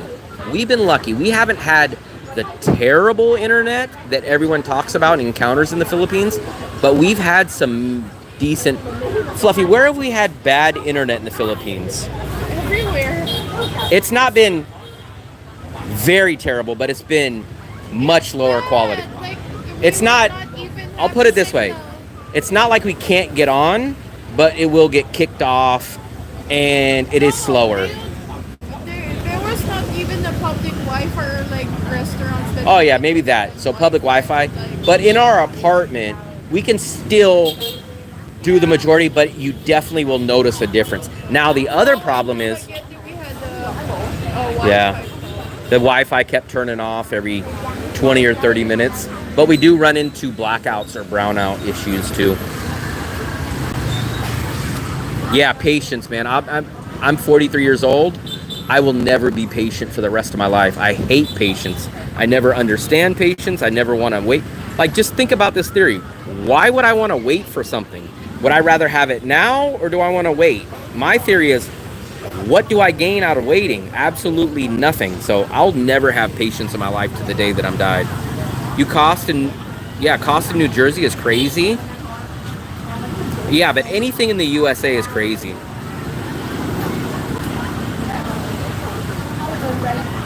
But actually, even Big Slick, the tourist visa is relatively cheap. So even if you're not married, it only costs about $750 a year to do the tourist visa in the Philippines. Because all you have to do is go online and renew your Philippines visa every 2 months. And it's like I think it's $30 the first time, or $60. Every time it's around $60. You got to do that 6 or 8 times. It's right around $700, $800 for the whole year. So I never tell anybody, don't get married just for the visa. Don't invest just for the visa, because it's only going to cost you $700-ish to stay in the Philippines on a tourist visa.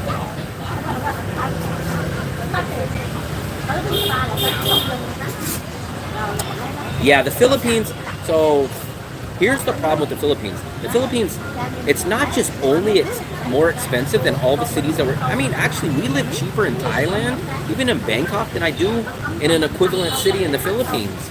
And not only is it more expensive in the Philippines, but it's a smaller apartment, it's less quality, everything is a downgrade. That's the worst. It's a double whammy. Not only is it more expensive, but everything is less quality and smaller.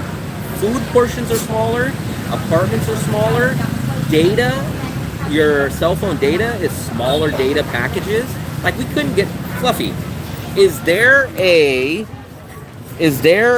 Philippines data package for 270 pesos for 7 gigabytes per day? No, not 7. You can get something like 300 pesos, maybe 3 gigabytes. 3. So that's more money and half the data. So there's nothing in the Philippines that's cheap. Oh, I'll take it back.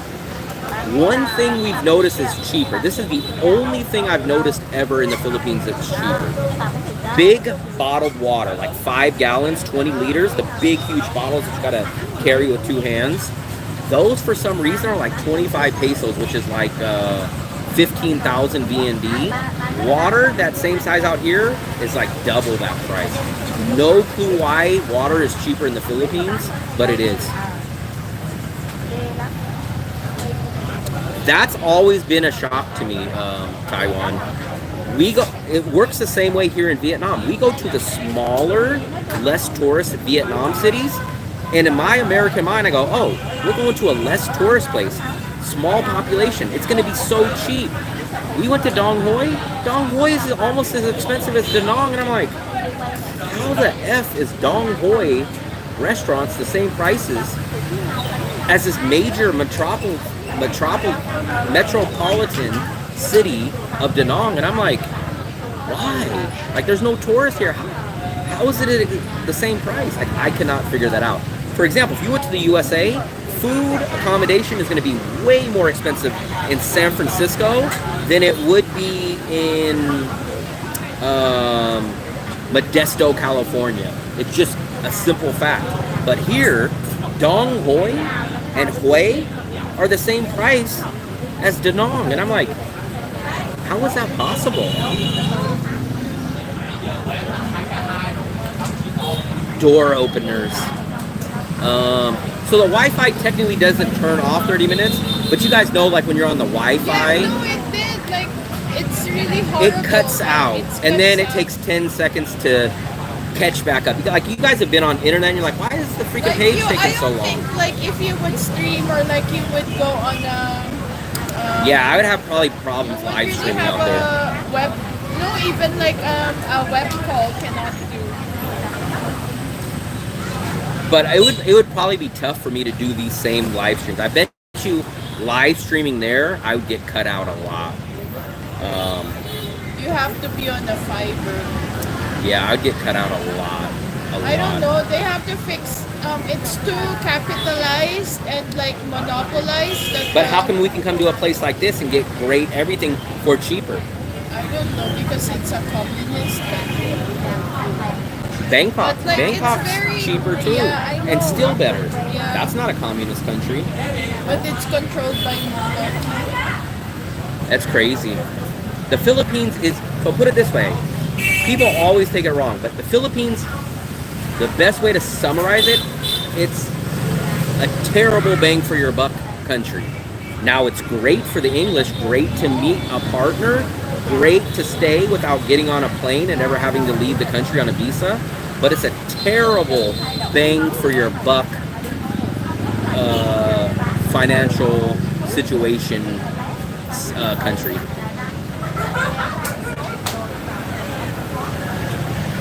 But the Philippines is a terrible bang for your buck country. Terrible, terrible. That's the nicest way that I can put it. Now, here's who I recommend going to the Philippines. Older, retired Americans that have a set income. They have either Social Security or they make decent money that always comes in. They're 60 years old. And these guys need English. They're like, whoa, whoa, whoa. I'd never go to a country. If they don't speak English, damn straight I'm not going. Those are the guys that should go to the Philippines.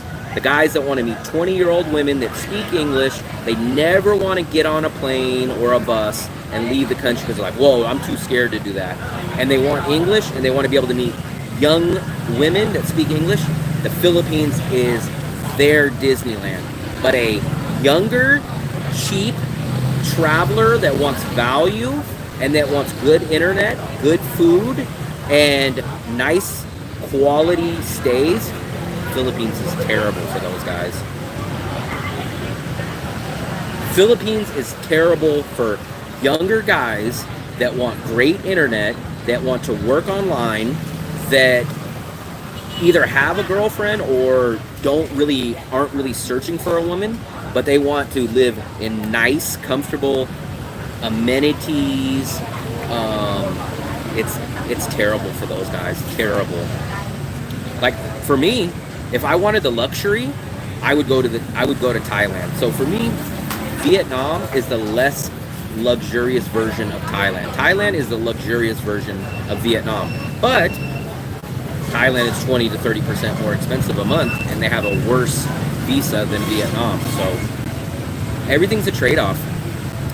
I went to Bali in 2019. I enjoyed Bali a lot, but I heard now it's way more expensive, and I heard it's way different. I haven't been since 2019, but people said, oh man, if you went in 2019, it's a night and day difference, not only in the city, but in the price too. So that's what I heard.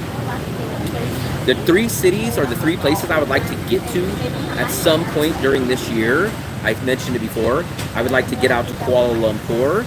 I would like to get out to Cambodia, most likely. And I want to get back out to China. I would love to do a visa run in each one of those spots. Can't do it unless we start breaking even on the channel, just for the simple financial aspect that it's so much cheaper to do the same day bus visa run here. But that's kind of the bucket list for this year. Kuala Lumpur, somewhere in Cambodia, and maybe 2 cities in China. Those would be perfect to hit those 3 places up on a visa run from Vietnam.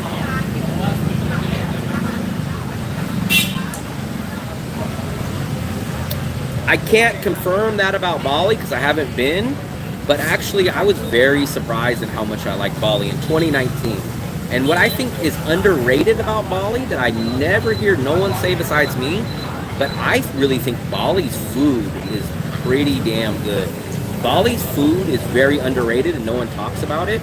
And it's way different than the typical Southeast Asian foods. They have like a lot of meat sticks, they have spicier food, they have different types of dishes. I like Bali food. I definitely want to travel. So I've been to 20 countries so far, but I chose to leave the USA.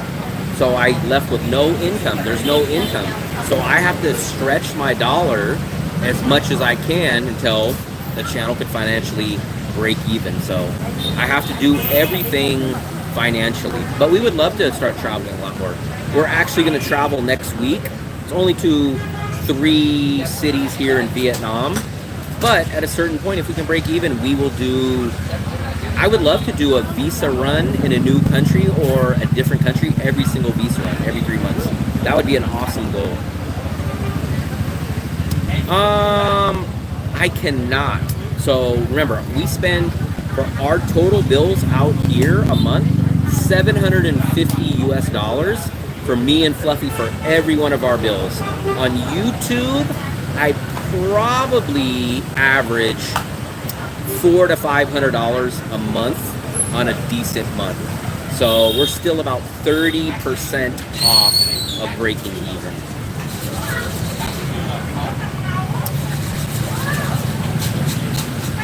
Now, if we lived in a tiny little hostel or a tiny little studio and we ate banh mi every day or rice and chicken cooked at home every day, then we might be able to. We might almost break even, but I cannot live that way.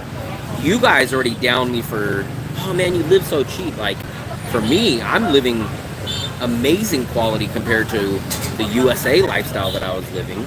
I have a 2-bedroom, 2-bathroom, run the AC all the time, less than a minute walk to the beach. I go out to restaurants every single night. I work on my own schedule, and I spend $750 a month. Like, if I did Cebu for 2 months, we spent $900 a month in Cebu, about 2 blocks away from SM City Mall. But we cooked 70% of the time. We didn't go out to restaurants. We went out to restaurants maybe once or twice a week, and we still spent more in Cebu. Here in Da Nang, it's like we have 10 restaurants that we rotate. So we say, hey, which one do we haven't went to? Oh, we haven't went to George Costanza. Oh, we haven't went to the Thai restaurant. What's the cost for cheap house? So I was lucky enough that I got in good with a general manager at an awesome hotel in Bangkok on Soi 6, I think it was, right where BTS Nana was, and about a 10-minute walk from Terminal 21. We stayed at this place. It was a 90-square hotel, but it had 2 bathrooms, a huge bedroom, and a separate living room. We were staying there for $28 a night, which is an amazing deal. At that place, you could not find it there anymore. So we were doing Bangkok with that included. Going out, we would go to the food courts, we would go to local food stalls, we would go to like 1 or 2 restaurants a week, and we would spend about $1,100, roughly $1,100 for the both of us in Bangkok. But I know it's going to be much more expensive now. I love Cebu. I would base myself in Cebu if I had to live in the Philippines. That's where I'd base myself, because I love Iloilo, I love Dumaguete, I love Bacolod, and those are all within like 3-hour bus or ferry rides in that region. And Cebu is a mini Manila with less people, but almost all the amenities at a much lower price. So I gotta be fair. I never worry about my safety. I can handle myself. That's not a problem. But it's definitely, I wouldn't say it's as safe as Da Nang. You'll still want to be street smart and keep an eye on you and watch when you come out of ATMs and stuff like that. But I've been to 20 countries, 10 in Europe, or 10 in Asia, 9 in Europe, Mexico, and I'm smart, I'm street smart. I always like keep an eye out if something seems weird, but I never go out like, oh my God, I'm nervous to go out. I've never been like that in any country or any city.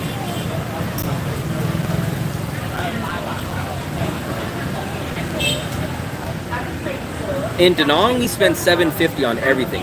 If we downgraded to a 1-bedroom, our monthly bills would be under $600 US. If we left our 2-bedroom and went to a 1-bedroom, it would probably be $600 for me and Fluffy. And she cost me about $100 a month extra with her being here. So minus 100 off of what I spend a month because I'm paying for 2 people. So when she's here, I spend $750 where we're living at currently with everything.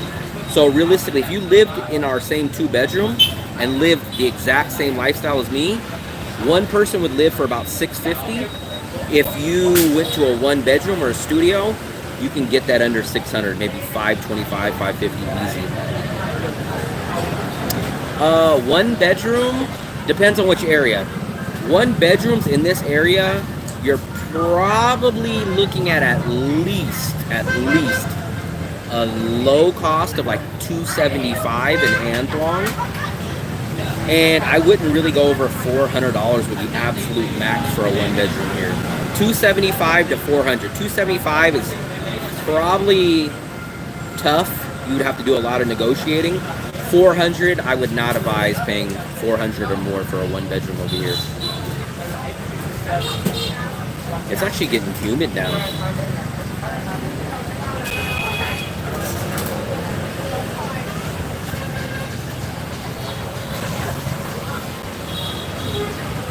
I think we'll start walking back in a second.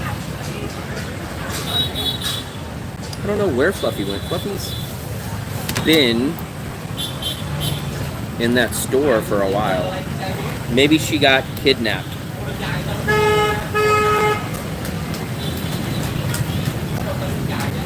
What's up, Earl? It's actually, man, I could feel it. So this weather is definitely, look, starting to sweat a little bit. That guy, I know he's got to be sweating. It's definitely getting more humid out here. Definitely getting more humid out here for sure. Big Slick, I've given up on shorts. They do absolutely terrible for me. Not only terrible views wise, but terrible subscriber wise and terrible money wise. So I've given up on doing shorts. They do absolutely terrible for me. Yeah, I know Gio really has a good time. I was just talking to Gio just the other day. Hey! I was just talking to Gio the other day. She's in that store. I think she's getting something to drink. Oh, mix you. We just had that place. We get the flan. Oh yeah, she's over there. She's been in there for a while. So Gio has good luck on the shorts, but for us, for me, I do terrible. I'll show you guys my shorts.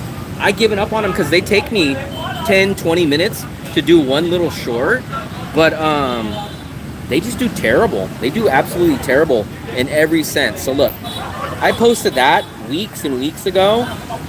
300 views, 600 views, 700 views, 600 views, 800 views, like 300 views. This is from months and months ago. 145 views. That one was decent. That was 1.8 thousand. But look, 400.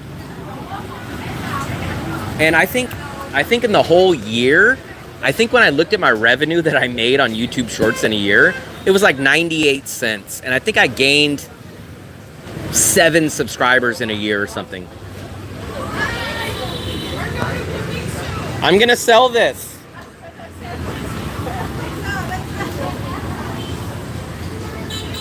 Let's see if Fluffy's gonna try to finagle a free dessert. Views add up.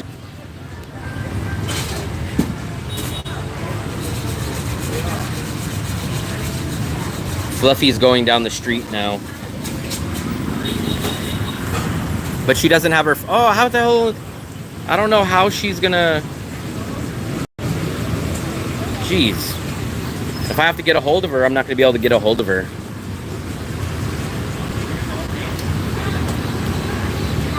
That's a good word, finagle. I think it's finagle. I think it's finagle. I said finagle, but I think it's finagle.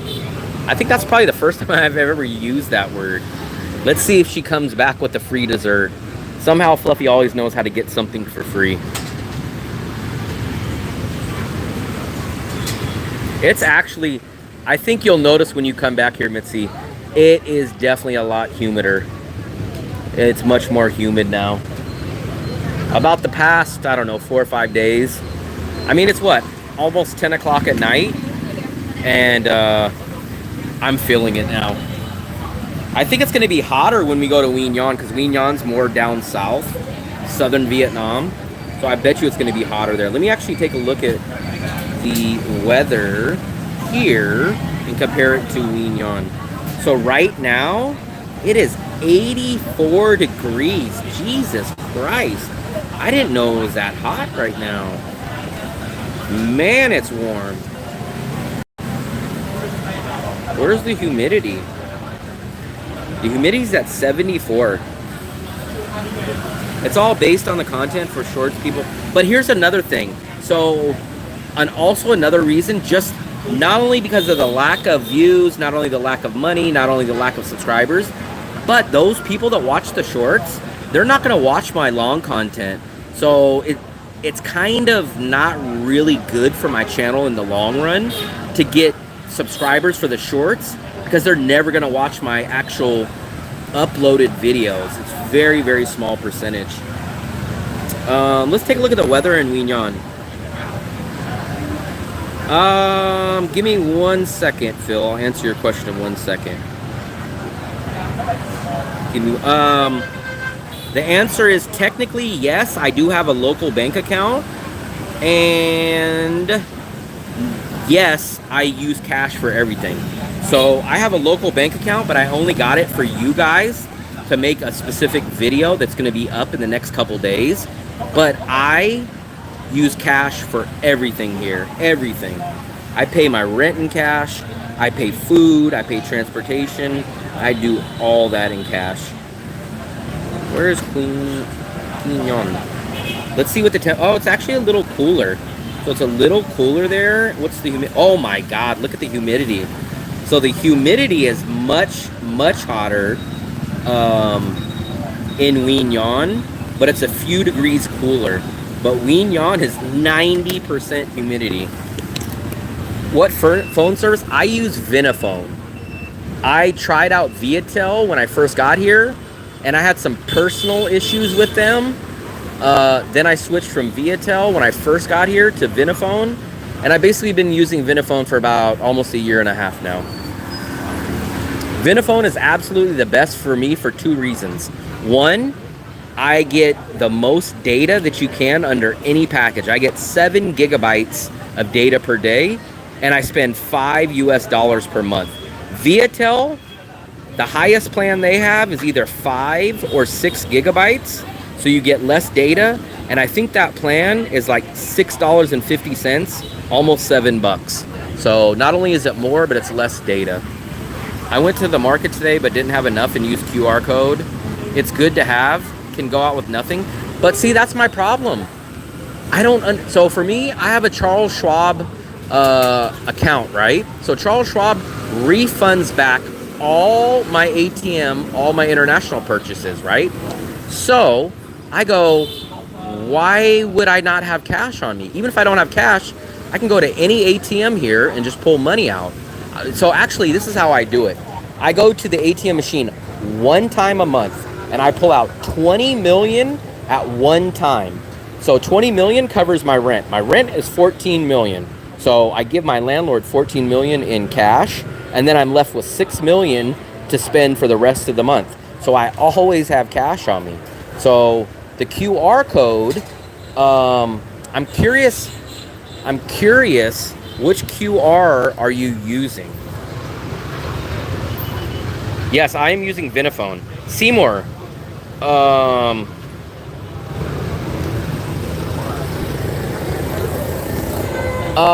what are you using to pay with QR code? I don't understand what you mean by friction. So for me, I just went to the bank yesterday and I withdrew 20 million, right? And then look, I have a wallet, and I always have cash. I always have cash on me.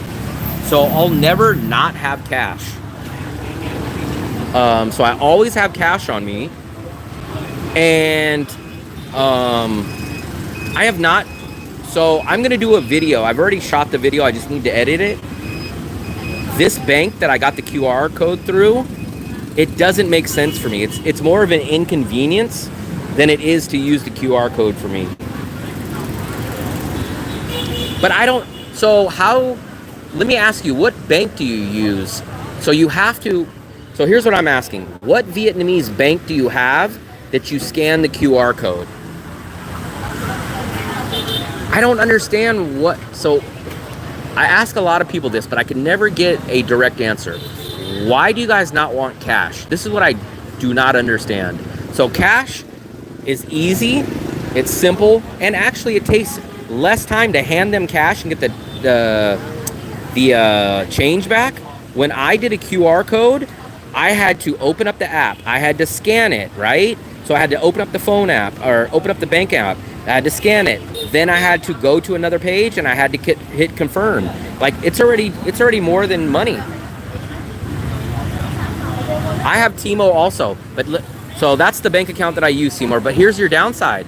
So here's what I'm going to tell you, Seymour. How do you deposit your money into your Timo account? You only have two options. You have to go down to the BV bank and hand them cash to put it on, or you have to use something like Wise, and Wise charges you a fee. So you're paying to deposit money onto your Timo account. So you're losing money. I don't lose money by using my Charles Schwab account. So you guys are having to pay to put money onto your Timo account. So you're having to pay to put money onto your Timo account. That defeats the point for me. There's no such thing as a free transfer to Timo.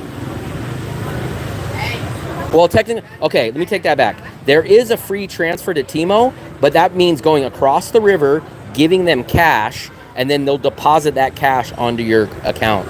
But if you do any kind of transfer, they charge you for the transfer on Timo. Why am I going to throw away money for nothing? Schwab, Charles Schwab is the way to go. Yeah, 100%. I've been using Schwab for the past 5 years. What's up, Chris? But Seymour, you're paying a fee to transfer your money. Unless you know a way that you're not, I would love to know it, because everything that I asked the bank, they told me that the only free option is to hand them cash at the BV bank. And the BV bank is only on the riverside. That's the nearest BV bank.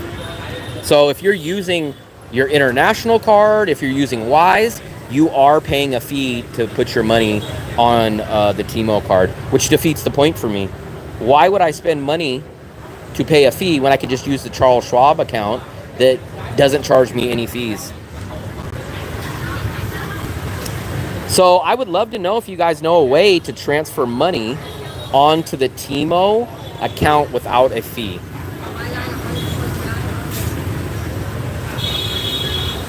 That's my point, though. That's $7, Phil. That $7 is dinner for me and Fluffy for 2 or 3 nights.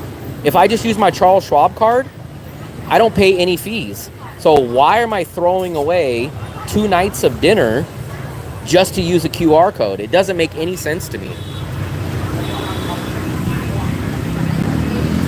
You cannot deposit the money at Timo, Seymour. You have to go to BV Bank, not Timo. So you have to go to BV Bank, and BV Bank, the nearest one, is over on the other side of the river. It's not on the beach. And then, like I said, you're paying a fee if you use any other app to transfer it. Why are you throwing money away? It makes no sense to throw money away. Charles Schwab is 100% free. Cash is 100% free to use. So you guys are literally paying to use the QR code. It doesn't make sense to me. Free deposit into Momo, then transfer to Timo. I will have to figure out about that. What is Momo? So how do you get a Momo account, and how do you transfer money to Momo? Let me figure that out. But that seems like a lot of transferring. If that works, Diane is saying you have to open up a Momo account, but there has to be a way that you have to send money to your Momo account. Is that going to charge you a fee? And then you're going to have to take it from Momo and deposit into Timo. No, I do not. Charles Schwab Starship, Charles Schwab, free ATM rebate. So I do not pay any kind of fee. Charles Schwab gives me back all my international purchases, all my ATM fees at the end of the month. So, Diane, how do you get money into your Momo app? I am sorry, Starship. I think Charles Schwab is only for Americans. The last update that I know, it's only for Americans. But that's an awesome card. I've been using it for 5 months. I mean, 5 years. 5 years is what I've been using it for.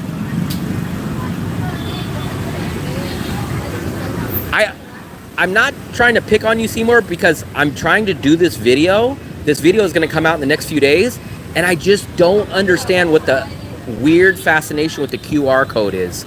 So to me, you either have to pay money to put money onto your Timo account, or you guys are just paying just to use your... Please help me. I might be stupid. I just can't figure out what the fascination of taking out your phone and scanning a QR code. Like, is it cool? Is it just like a fad? But I don't understand how that's any quicker or better than me just pulling out, like, watch. So let's say me and Seymour, I don't see how it's handy though. That's what I don't understand. Please help me so let's say this is Seymour, right?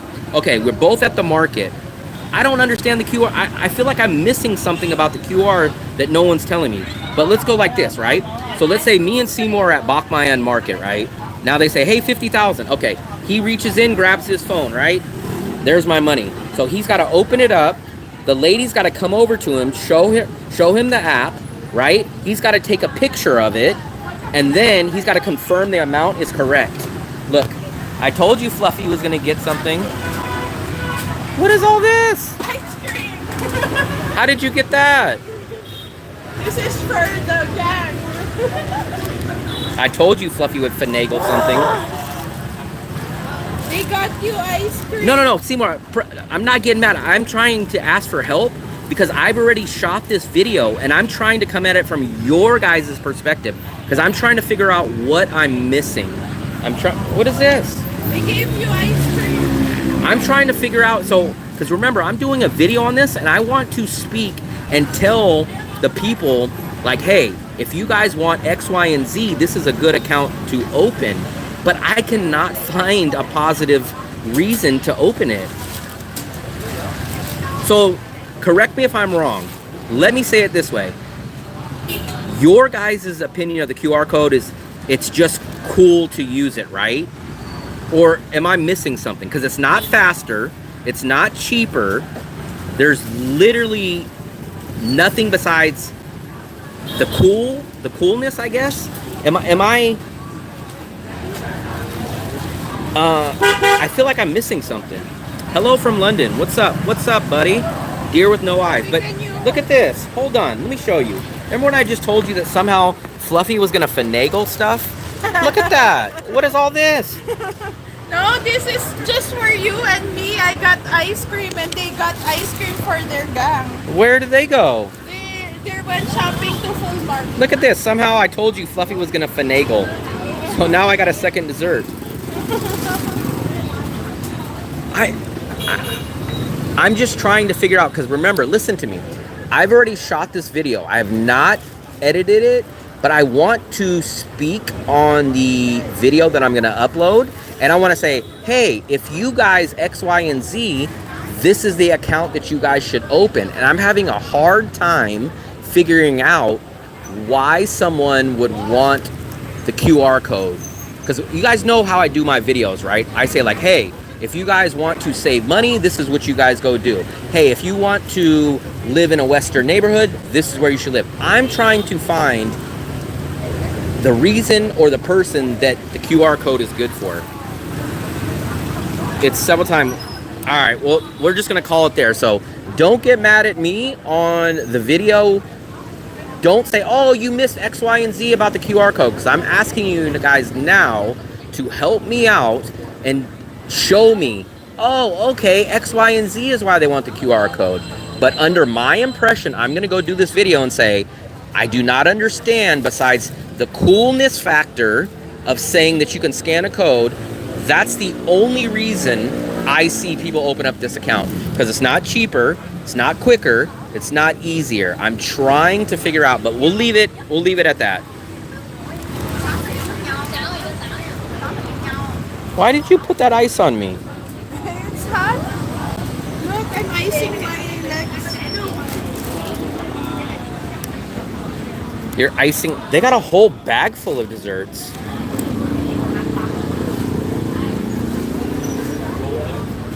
Well, I'm gonna leave it at this, Seymour.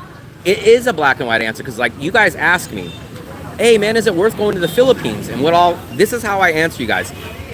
As a budget traveler that's a young guy that wants quality and good internet, Philippines is not a good option. But for older retired people that want English and do not want to leave the country, the Philippines is a great option. So I try to come at it from both perspectives. I try to come at it at both perspectives, but I just can't figure out. Oh, there's the flame. There's the fire. I just can't figure out who the right person is, besides saying the only person that should be getting this is someone that on purpose leaves their cash at home and wants to do a slower transaction, but thinks it's cool to use the QR code. But it's not convenient though, in no aspect. So it takes longer to do the QR code. It takes longer to do the QR code than it does to pay cash. So it's not convenient. You are bringing your phone, so you have to put your phone in your pocket the same way that you would put your money in your pocket. So there's nothing more convenient about it. There's nothing.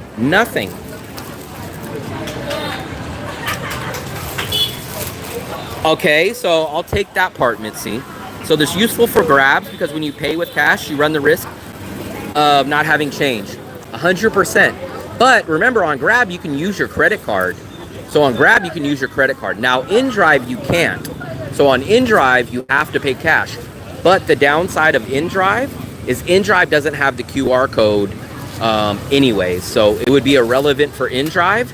But if you wanted to pay, you would pay on credit card on Grab.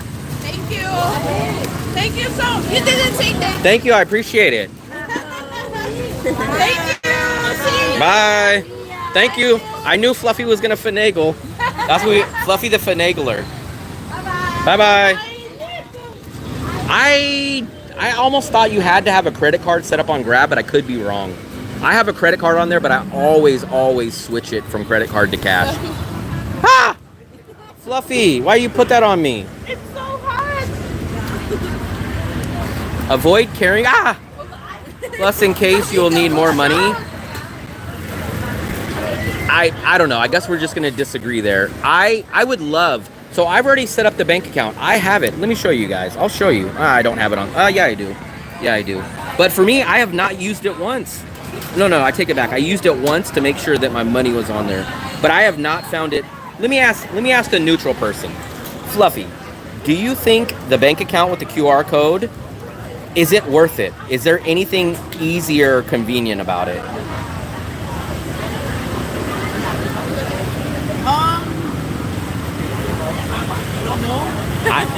We tried to figure out why we would want it.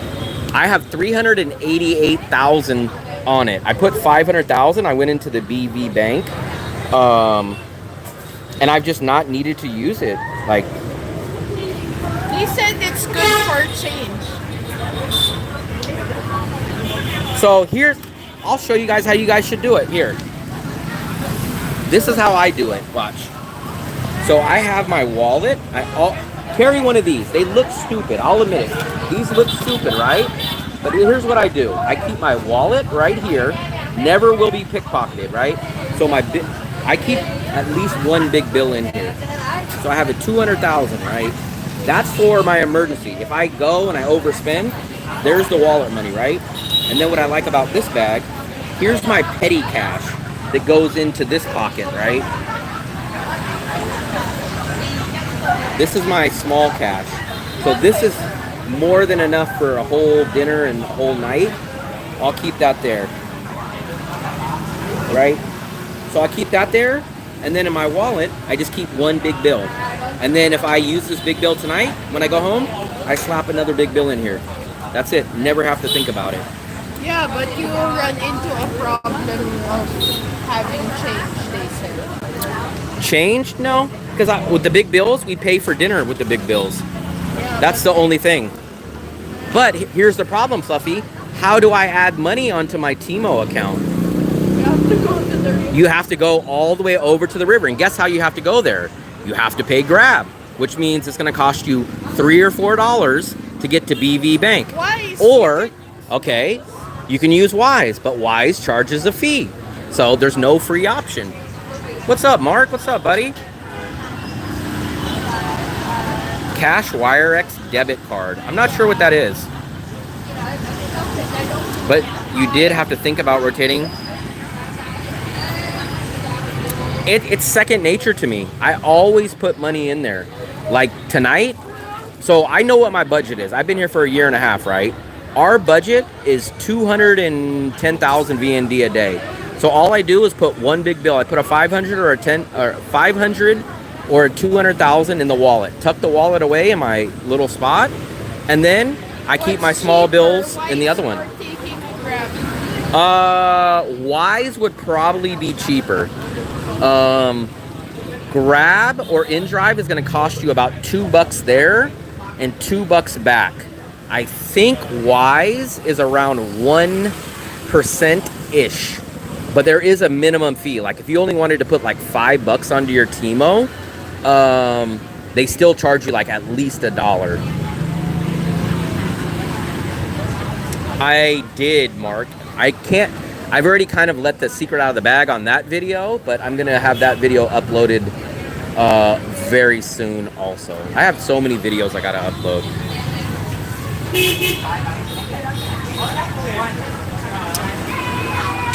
We're just gonna disagree, Seymour. We're gonna disagree on that point. I just don't see the benefit of it. Now, I would agree with you 1,000,000% if there was a free way for me to put money into the Timo. I would enjoy the card if there was a free way. So if I didn't have to go across to the river for the Timo, and if I could like use the Charles Schwab account to put money in it for free, I would use that card. But the fee negates it. It negates it. Yeah, you don't get a debit card. So you can't withdraw money. You can only use, it's a digital account. Look at Van Boy, 230. Wow. I never use my credit card here either, so you guys know my stance on credit cards or even debit cards. I don't use my debit or credit card out here. All I use out here is cash. I'm 99.9999% cash all the time here. What's up, Sean? Yeah, it's not a so here's the other downside that you guys are failing to mention too. So I'm not sure if you guys don't know this, but if you go get Timo, guess what happens? After your 90-day visa is up, you have to go back into Timo and go give them your new 90-day visa because they shut your account off after your 90 days. Do you guys know that? Do you guys know that? So Seymour, when your 90-day visa is up, you're gonna have to go back into Timo Bank across the river by the Dragon Bridge, and you gotta go back and update your new 90-day visa because your account is shut off after 90 days. So that is another inconvenience. So every 90 days, you have to go back down to Timo Bank. So your whole argument about convenience is it's not convenient. Every 3 months you're going into Timo Bank, sitting there and waiting so that they can activate your account again. You're having to pay to transfer. It's not more convenient. I better eat my ice cream before it melts.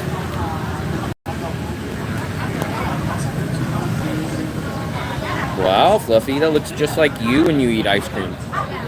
I'll show you guys how I open this. So I don't know what account Mitzi has, but I'm not sure. I don't know what he has. But it's definitely, I mean, he's on a 90-day tourist visa, so I don't understand what he has. As far as my medium research goes, I don't know a Vietnamese bank that does free transfers and doesn't require you to update every 90 days.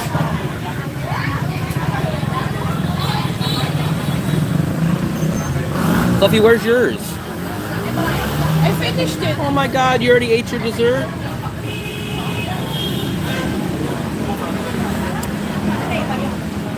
Vietcom Bank. So please explain us about Vietcom. I could not find information about the Vietcom Bank. I might have signed up for that. For me, it's too inconvenient and it costs money. So I'm a budget traveler and I like doing things the easiest. Timo is not free and it's not convenient to me. It's not even that you have to tell them. You have to go down there in person, bring your new visa, sit in the one bank that they have there, and then wait for them to get done with all the other tourists, because there was a good amount of tourists when we went there. Sit there, give them the paperwork, and then they'll turn your account back on. It's not worth it. That's why I feel like I'm missing something that I don't know the benefit of the QR code, because for me, it's not worth it. Do you get a debit card with that, Mitzi? I'm going to take a look at that. I don't know why in my research I've never seen anything about Vietcom Bank. Okay, see, you might be one of the rare people. Mitzi, can an American non-crypto transfer money for free? Can an American with a Charles Schwab or a Bank of America account transfer money for free into a Vietcom bank? If not, then you're speaking to such a small minority. But let's take a look at Bing. Let me see what Bing says about it. Let me see. Vietcom.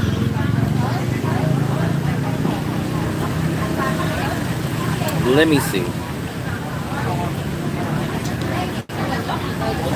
Yes, you get a username and a password for the app.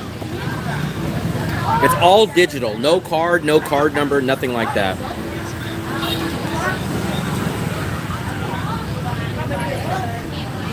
Vietcom Bank for Americans on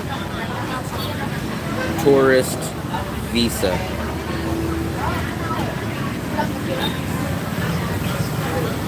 Let me see. If you're an American visiting Vietnam, temporary.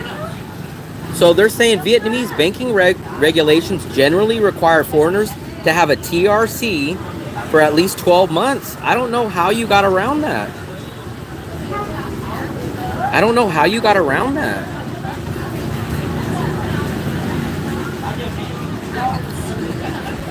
Just call them, Sean. Just call them. Very simple to sign up. Call Charles Schwab and tell them you're interested in opening up their Charles Schwab, I think it's called the checking account, and tell them it's you travel and you want the free ATM rebates, free ATM purchases, and they'll know exactly what you're talking about. Can Americans sign up for this on a 90-day tourist visa? Unfortunately, opening a Vietcom bank account 90 days tourist visa is not usually possible. Vietnamese bank, I don't know how Mitzi got this. So that's why I couldn't, I looked at all the options and I never could find Vietcom, but everything is saying Vietcom. So, no, so as far as a week ago, Americans are the only people that can do Charles Schwab, unfortunately. So one thing that us Americans shockingly get better bang for our buck than a lot of other people. So Mitzi, how did you sign up for it? It's usually saying, unfortunately, Viacom Bank does not allow you on a 90-day tourist. I think Google Pay works out here, but I'm not going to say how popular it is. I don't know. I never use my debit card here. I've used my debit card twice here, total of 2 times. Both times I had a fraud charge on it, so I have not wanted to use anything but cash now. Lovey, maybe we should start going back soon.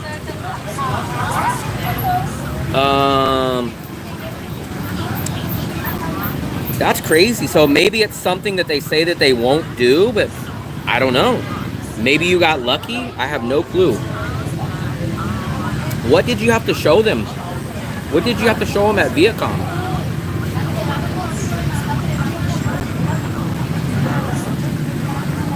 Yeah, that's exactly the account. But Diane, I just spoke with them about 4 days ago, and they said it's no longer called the high yield investor account.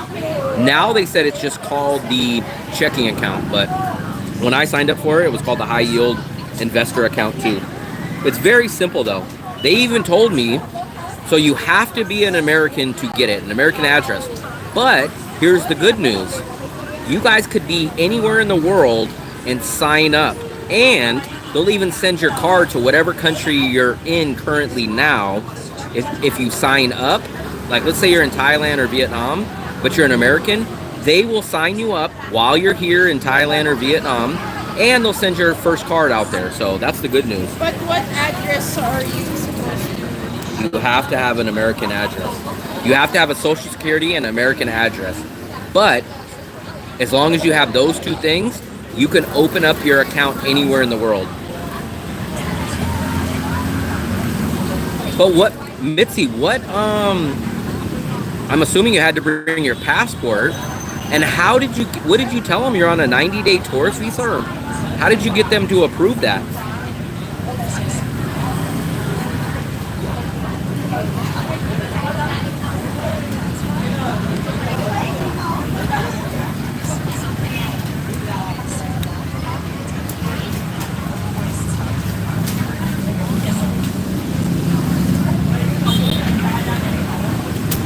I looked into all the banking options to do that, and the only one was Timo. But in the end, if Timo ever adds a free option, meaning not going over to the river and putting cash in it, because it defeats the point. If you have to go walk cash over to the BV bank to deposit it, you might as well just use the cash to buy something else. But if they ever go, what's up, Army guy? If they ever go to a free American transfer or something like that, then it might be okay. Very interesting. They didn't ask you anything about how long you're staying or anything?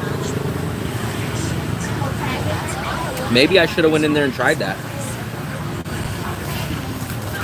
We're still out. I'm eating mixed you. And then we're about to head back in just a second too. We're getting ready. Tomorrow we gotta pack up for our trip.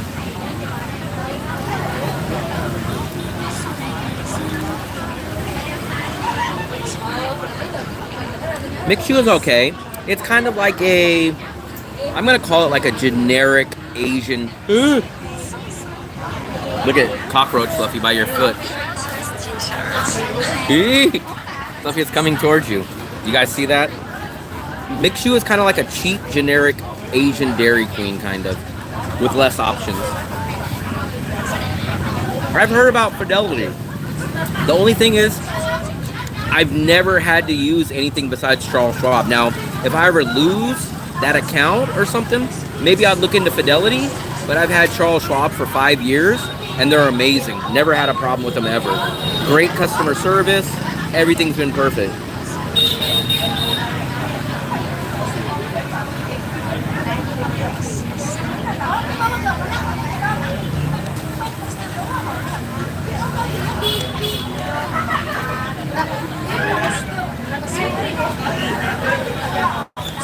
So I only have two accounts. I have a Bank of America account and my Charles Schwab account.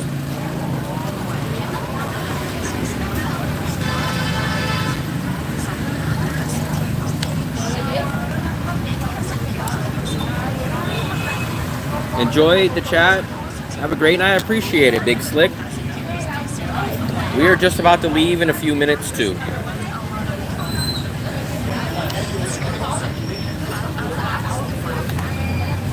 I had 2 desserts tonight. 1 free, 1 paid. Yes, that's how I do it. So all my main money stays in my Bank of America account. And every month or every 2 months, I will transfer money into my Charles Schwab account. And then what I do is, before rent is due, I will go to an ATM, withdraw my total budget for the whole month. So my budget for the month is 20 million. I'll go to the bank, I'll take out 20 million from Charles Schwab, and then I'll pay my rent, 14 million in cash, and I'll be left over with 6 million D&D in cash. And then I just keep a week's worth in my wallet, or maybe 2 or 3 days, and then I just pay everything in cash. The update, we have 2 updates. One, we can't update till the video comes out tomorrow, but the update number 2 that has no ties with update 1. But I think if you were here yesterday, we are going on a week-long vacation trip. We're gonna go to Guignon first. We just booked the train tickets yesterday, and I paid for the hotel last night. So we're going to Guignon on the train, and I already told most other people we're going to Nha Trang, and then we're gonna go possibly, most likely, to a second city that most likely you guys have not heard of. So that's kind of the update on the travel aspect. We are going Monday. We're probably gonna make it a 7 or 8 day trip. 3 cities. Guignon, which we've been to last year, Nha Trang that we haven't been to, and a middle city in between Guignon and Nha Trang. They're eating stinky food. Who? I don't see it.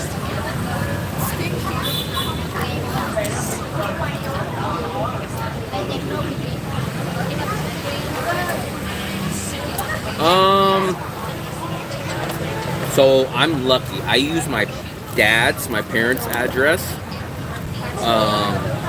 Or I do know a lot of sneaky people. I think it's still legal, but you can pay for like a P.O. box, or even there's some mail service apps in the USA that I think you can use. South. Remember, we did north already. We did Hue, which technically is not north, but we did go up to Dong Hoi, which was north. This time we're going south of Da Nang. We're gonna go all the way down to Nha Trang.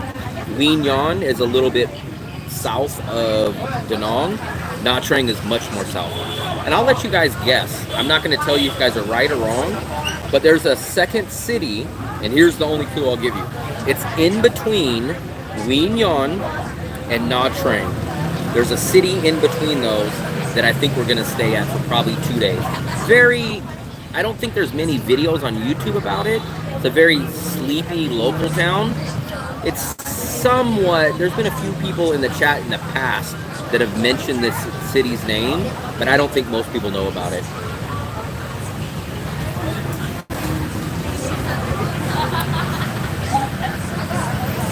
Ho Chi Minh, no real plans of it, but at a certain point we will probably get there for some kind of reason, but nothing on the immediate future.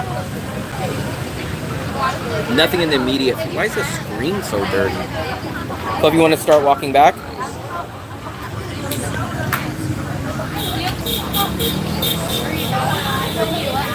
Medellin Airport. Yeah, Fluffy, pack up everything. We're gonna start walking home in a few. We'll give you the tour of the Rat Street. Fluffy loves the Rat Street.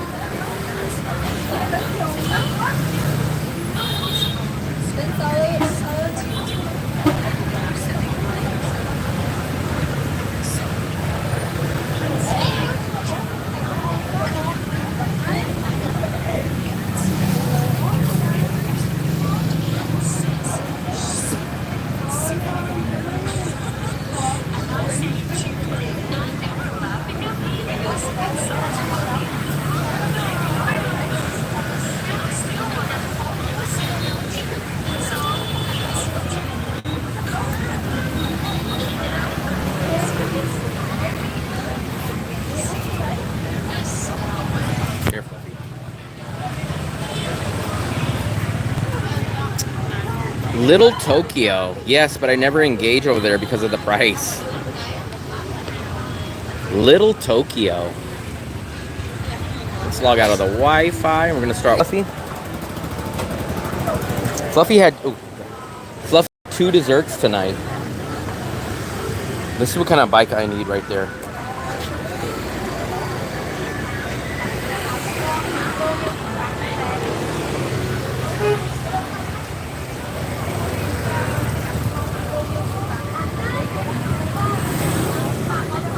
I think she's not going to come till tomorrow. But we'll see. What's the going price? The going price for me to entertain you guys, the going price is just a cheap $1 million US. Or I'll give you guys a discount. 500,000 US per day for 2 days.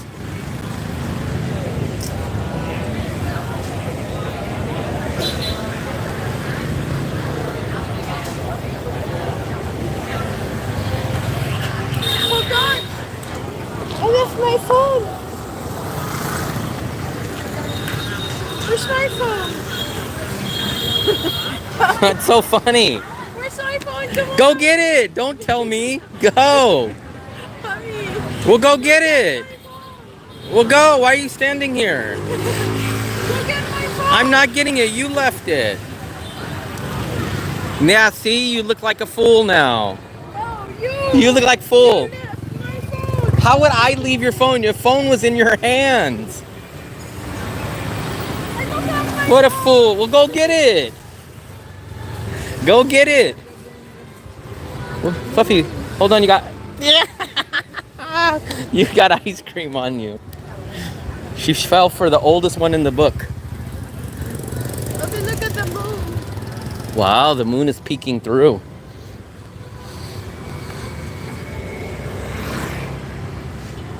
So hot.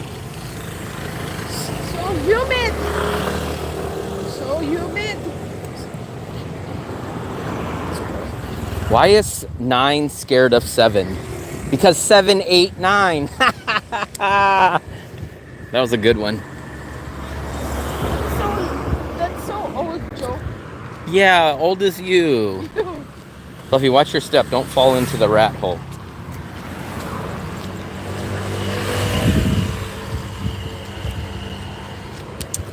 It's actually getting humid. Fluffy, I just looked at Winyon's weather. Right now, it says the humidity right now is 90%. And humidity here tonight is 74%. This is just 74? Yeah, it's 90% humidity in Winyon, but it's cooler. It's 80 degrees. Here, it's 84 degrees right now. 84 degrees, 72% humidity. But Winyon was 80 degrees, but 90% humidity. That means we're going to be cranking up the AC. Ah, summer. Summer. I'm not looking forward to going. I'm looking forward to it because I'll just be cranking up the AC. Yeah, but we're not going out. You guys are going to be crying, you first timers in Da Nang that's only been here during the summer, the winter. You guys, I know this is what they're going to say. I didn't think Da Nang gets this hot. It's so miserable. I'm going to say, weren't you guys the same guys crying when it was raining I out? wonder if we'll see Dale on shorts now because it's going to be out. Short pants. Short pants.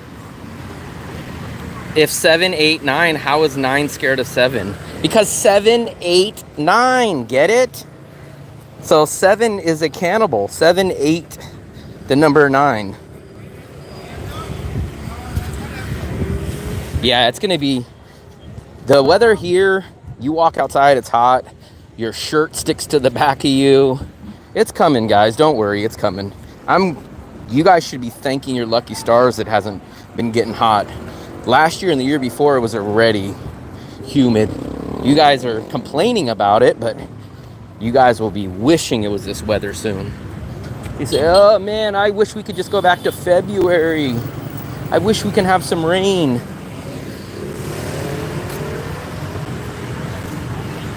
I don't think we've ever seen Dale wear shorts. And I've never wore pants. When? Yeah, the interview, but I wore pants here for about 42 minutes while I did an interview. And then we went to McDonald's and I changed into shorts as soon as I was done with that. So I wore pants here for less than 1 hour. May 15th from Thailand. It'll be hot. I don't know about Bangkok hot or hot, but it'll definitely be hot. May 15th. That's almost a month from now. 789.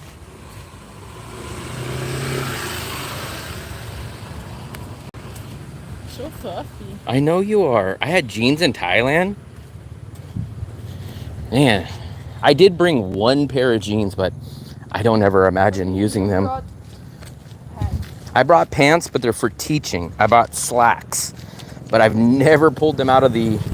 So I brought like 3 teaching shirts that I've never, ever took out of my suitcase, and 2 or 3 pairs of slacks for teaching. But those have never came out of my suitcase. Huh? Carts. Maybe I get one and then I open up business. No, that has not been changed. The visa is still the same. There's rumors that they're going to lower it from 60 days to 30, but there's no official word on it. Someone's getting married tomorrow. Ooh, someone's getting married tomorrow.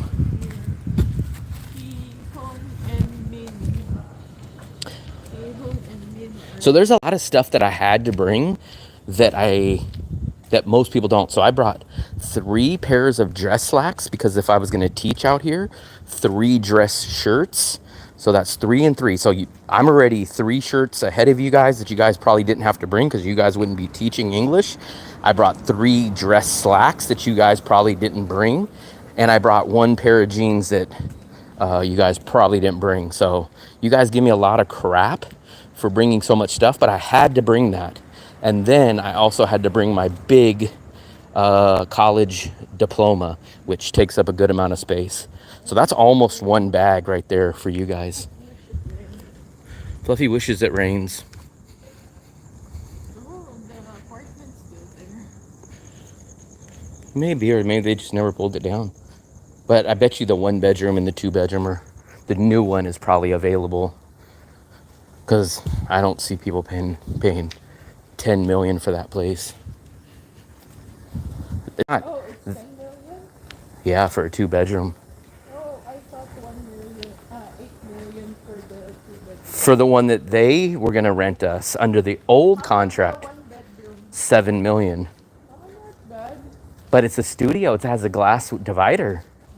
They would be okay. That's who I told you. I said he should have took it.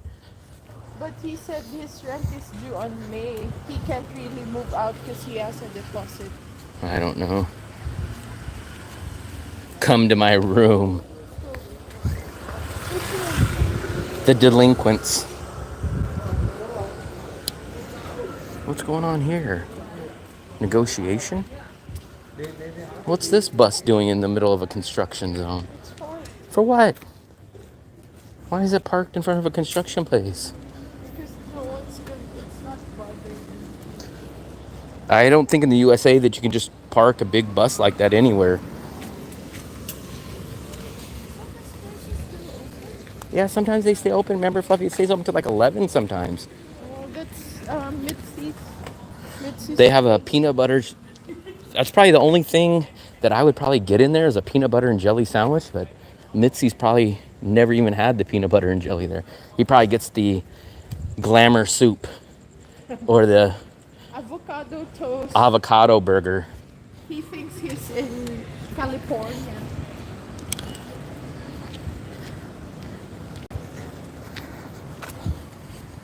I hate it that I have to take a shower when getting back. Every day you have to take shower, Fluffy. It's a rule. There's some bikes that you guys can rent. Maybe we'll rent a bike in Wien Yon. I don't know. I know the owner would probably tell us where we can get a bike. Sunshine. I had dessert coconut ice cream and Longans, 60K. Did it come in the coconut bowl like the ones that we get? With the wafer and the cherry on top? We have sauna here. Sauna and massage. Breakfast included. Wow. It's only 2 million.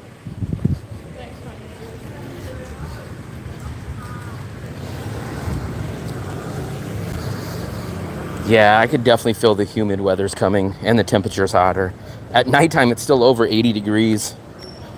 And it's definitely more humid. Definitely. Fluffy, did I drink the rest of my tea? I don't remember finishing all of my Traw Talk. Hey, you did not. Fluffy, you had so much. You always take my stuff. I didn't even get to finish. Combo 3? Combo. Oh, bonnet. Oh, this is beefsteak and smoothie.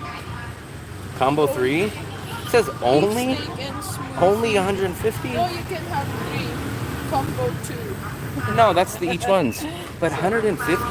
With smoothie and fries. How much is the smoothie by itself? 100? Maybe it's 150 maybe. So how much is the bonnet? 100. 100? Right there, it's 40. Jesus Christ. They want a smoothie and a bonnet for 150. Palette right here, the bonnet is 40. So that means like the smoothie is like 110. That's crazy. No wafer, no coconut meat. Another little market, 10% off. Yeah, ours comes in a coconut bowl, like the real coconut. There's not too much meat inside, but there's a little bit of scoopable meat out. But it comes with a lot. How many scoops of ice cream do you think they give us in that, Fluffy? 3? They give us 3 big scoops of the coconut ice cream in the coconut bowl. They put the chocolate sauce over it. They put the wafers, and then they put the little red cherry on top for 30K. So not a bad deal in my opinion.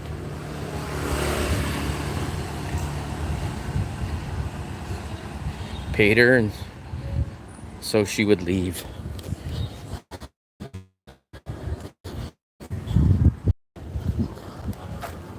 We ran into a place is now remodeled. When I looked on it, it was called Pandora, but this place is all completely redone now. It's called something else, Sauna something, but it's all way different.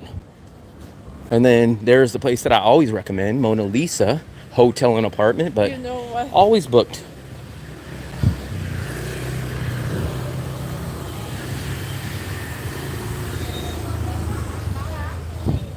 Spa and coffee. They always have some weird combinations like spa and coffee. What was the other one? Smoke shop and pet store. Watch it, Fluffy.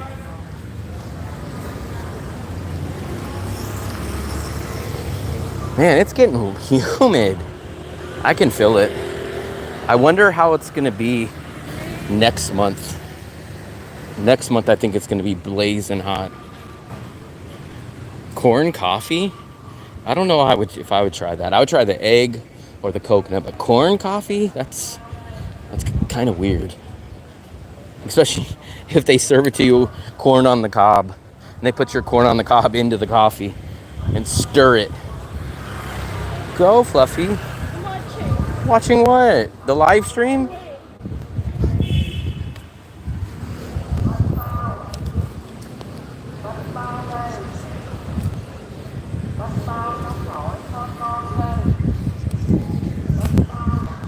Corn coffee? Yeah, corn. I like corn, but I just don't know if corn and coffee go together. I'm not a coffee fan in the first place, but corn and coffee?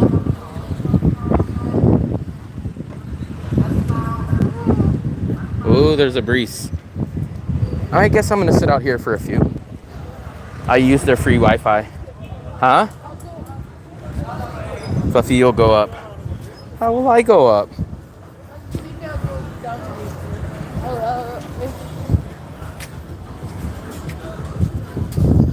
Sit over here.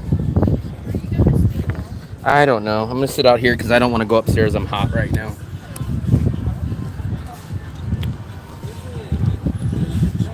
Let me see. Log into the Wi-Fi.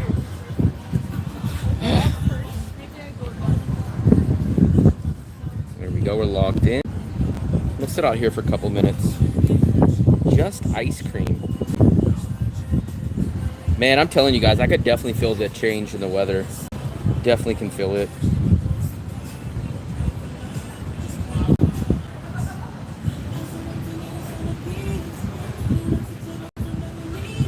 We have our first hotel.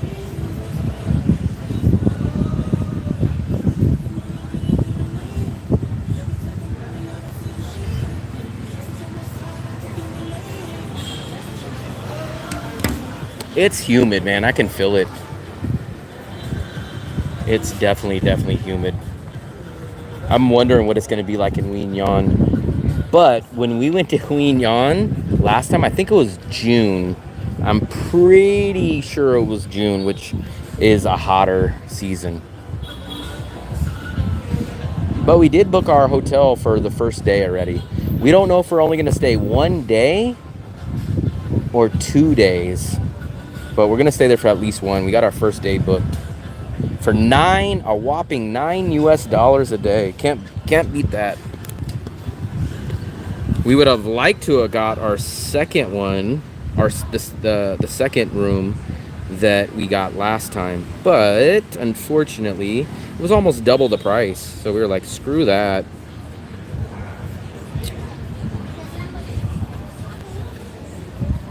$9 for a hotel, man. I'm trying to think. This might be the cheapest hotel I've ever paid for. I did do my taxes online. I did them about 3 weeks ago. All done. Thank goodness. All done with my taxes. All freaking done. All done. And I used an app, not an app, but I guess a website. I've never heard about it till this year, but so many people recommended it. It was called like Free Tax USA or My Free Tax USA, something like that. And actually it was pretty easy. I was actually pretty happy with it. Let me show you guys the place that we booked. What do you guys think about this place? So this is the place that we booked right here. It's 30 square meters, right? Let's try to zoom in a little bit. It's not too far. But it's 30 square meters, 1 queen bed. It does have a balcony. That's the balcony. It's a very quiet neighborhood. This is the balcony doors that leads up. I kind of have a feeling the owner's going to upgrade us to the room that we were in last time, but we'll see. The owner was very nice last time. It has a little desk. It's got a fridge. It's got a good AC. And you look out on the mountain. It's probably about a 10-minute walk to the beach in Huignan. $9, man. $9 freaking dollars for that place. $9 US. That's insane. Now let me show you guys this other place that we might stay at. And when I show you guys this place, you guys are gonna freak out. You guys are like, what? And I'm gonna say, yeah, man, I can't believe it. But look at this one. Look at this one. Where's Agoda? Yeah. So I got back money. I only worked for like 2 months of 2024 because remember, I left the USA. I left the USA in... What's this guy looking at? I left the USA in February of 2024. Let me see. Let me show you guys this other place. Let's see, did I save it? I know I saved it. Oh, is it sold out? Maybe one of you guys snuck it. Did you guys sneak this from me? Oh, maybe this is it. Oh, it's $8 freaking dollars now. The other night it was $5. Jeez Louise. You snooze, you lose. Yeah, it's $8 freaking now. Last night it was only 5. I should have jumped on it. Are you staying in a hotel or do you rent a room? When I used to live in hotels, wouldn't let guests in the rooms. There were only a few hotels that you could go with a partner. That sucks. I met another lady from Canto yesterday. She was more shy.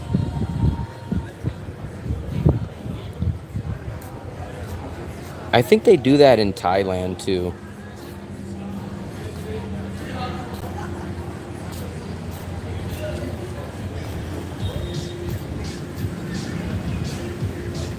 You know what you got to do, Mitzi? You got to tell them you know a YouTuber, a Vietnamese YouTuber named Will Travels, and maybe you'll get an extra credit bump over there. Maybe they'll give you a discount. You should try to play that card. See if it gets you anything. Either you'll get a good discount or you'll get slapped in the face. State income tax. I did it on free tax USA. I did both of them at the same time. I got 500 back from California, and I got 1,300 back from federal.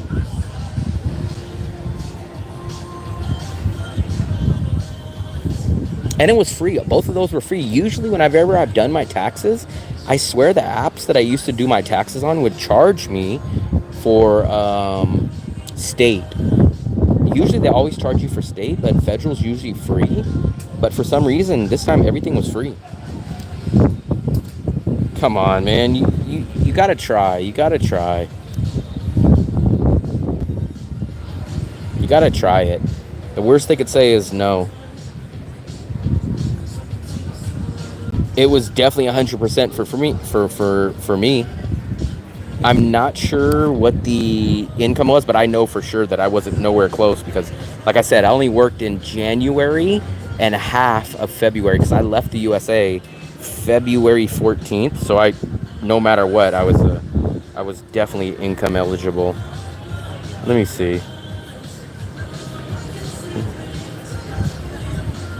On Free Tax USA, is it income eligible free for everybody to process your taxes?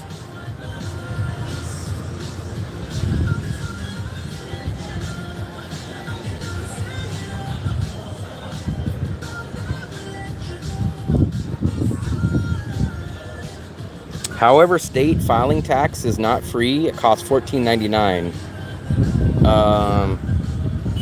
But I think, is that for a certain amount of income? What if you were under a certain amount of income? Is state income filing free?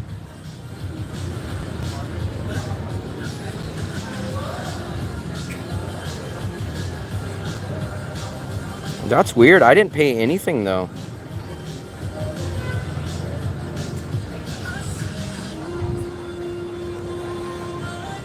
Let me make sure. I didn't pay anything for state or federal.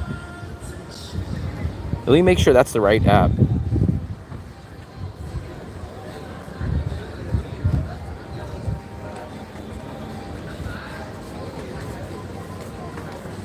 Let me double check that's the app that I use. Let me check my email.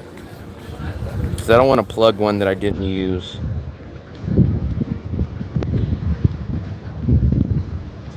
I don't think they have an app. They don't have an app. I tried to look for that. I did it all on my computer, but it was very simple.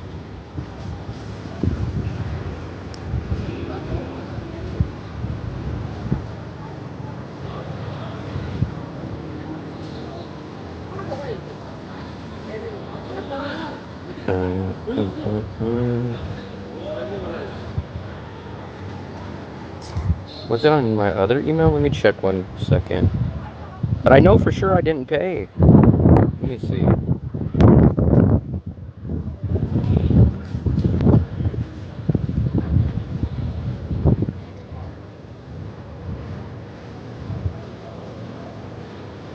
Yeah, this is it right here. Free Tax USA. California tax return accepted.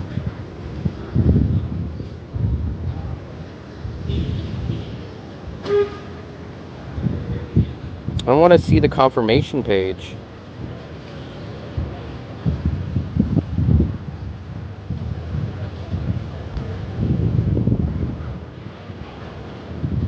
Mm.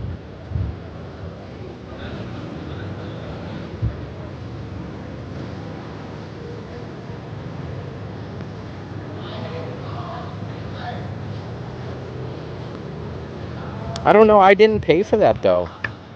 So it was free tax USA.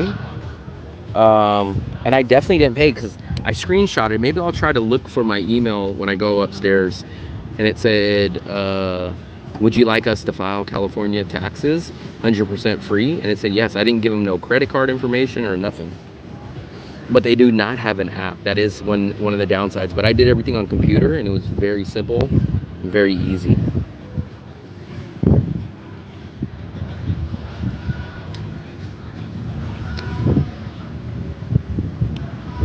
There's a little bit of a wind right now. That feels good.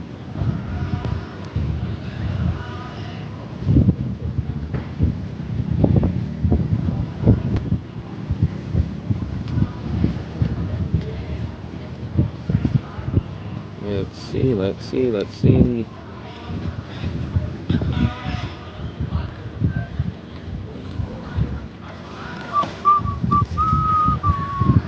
It's so hot. Could you import information from previous year? I can't remember. So the reason why I went to Free Tax USA was because I couldn't remember my AGI, and I think I used like TurboTax or whatever before. I think you can import. I don't want to say 100% yes, but I think you can. I think you can. It's so hot, but it's windy right now. Look, it's windy out here, so there's a little bit of a wind blowing. A little breeze. See, remember what I was telling you guys? Look, Mona Lisa, look at all the lights that are off. All the lights. Usually there's just that light, that light, that light, that one, that one, that one, and that one. So the supply and demand thing, I don't believe it out here. I do not believe the supply and demand thing.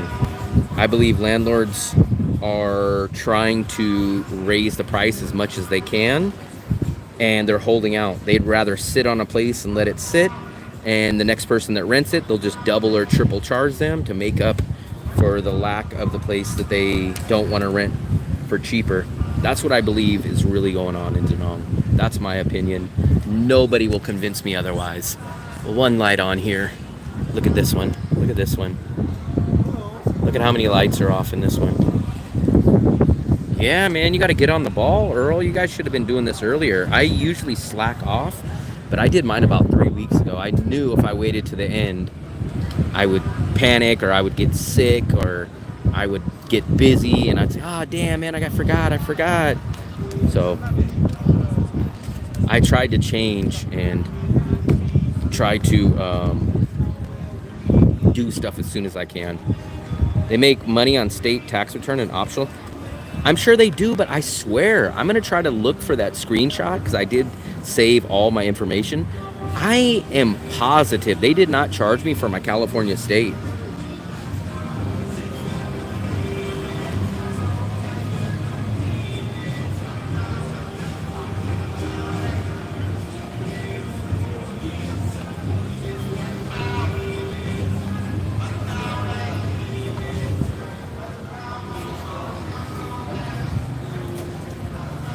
I was coming to Da Nang for my 3rd time, but I'm not willing to pay the rental price compared to all my other visits. It's still, so put it this way, I think Da Nang is still your best bang for your buck, but it does suck that the rental prices went up.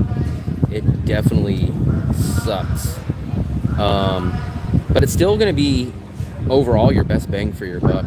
I don't know what other options that you were thinking about. What other city would you go to over Da Nang?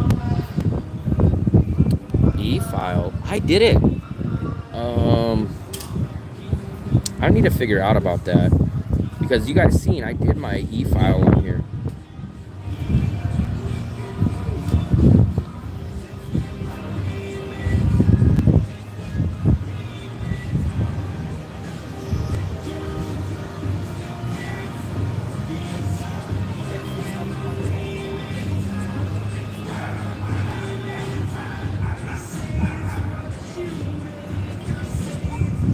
See, look. Here's the email. 2024 California tax return accepted.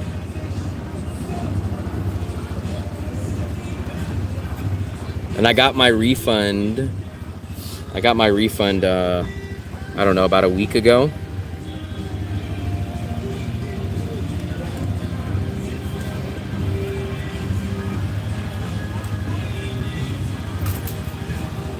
Yeah, I used to always do everything last freaking minute. Then I got tired of that. I'm in Ho Chi Minh and I'm paying half the price for an equivalent apartment. I don't. So the rental prices are the highest here in An Thuong, Tom, but you're still gonna pay less than here than in District 1 or the equivalent neighborhood here than you are in Ho Chi Minh. There's no way you're getting apples for apples cheaper in Ho Chi Minh than here. So right here, we live here. We live at a 2-bedroom, 2-bathroom, 1 block from the beach. That's the beach right behind us, right? 2 bedrooms, 2 bathrooms. We spend $550 US at a 2-bedroom, 2-bathroom, but that includes our electricity, our water, every single bill. So that's $550, and we're in the heart of An Thuong. We are on the Mai Kea beach. We are in the heart of the An Thuong, most tourist, most expensive area. You probably couldn't even get a 1-bedroom in District 1 or the most tourist neighborhood in Ho Chi Minh for that price. I mean, there's no way you could get that in Ho Chi Minh. Now, you can get a tiny little studio in District 6 or 7 or somewhere far away, but that's not the same.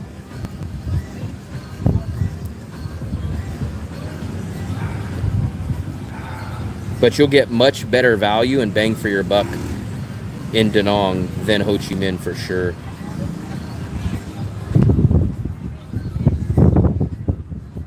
Army guy pops into our live stream all the time, and he's out there and he's still spending like $1,200 a month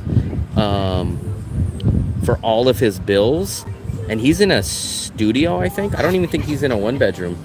I think he's in a studio.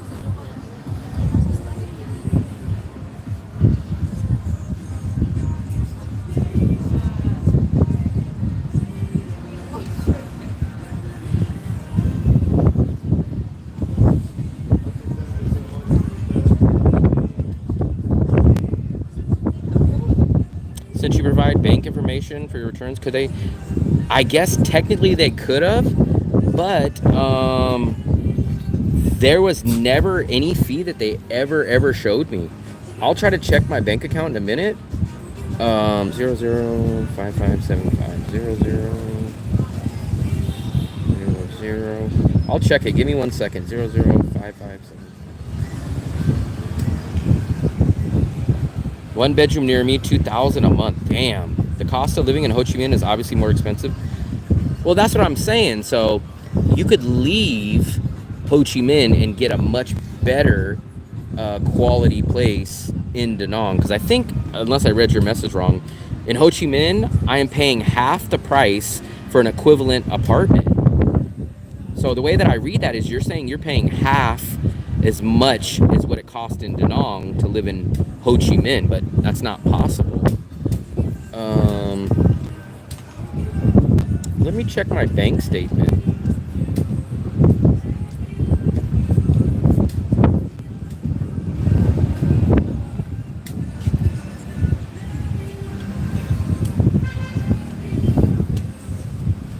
Maybe you meant you're spending double in Ho Chi Minh.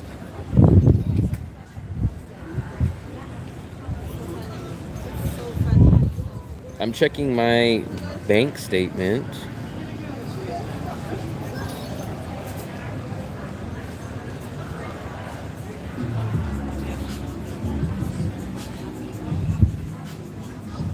Let me see.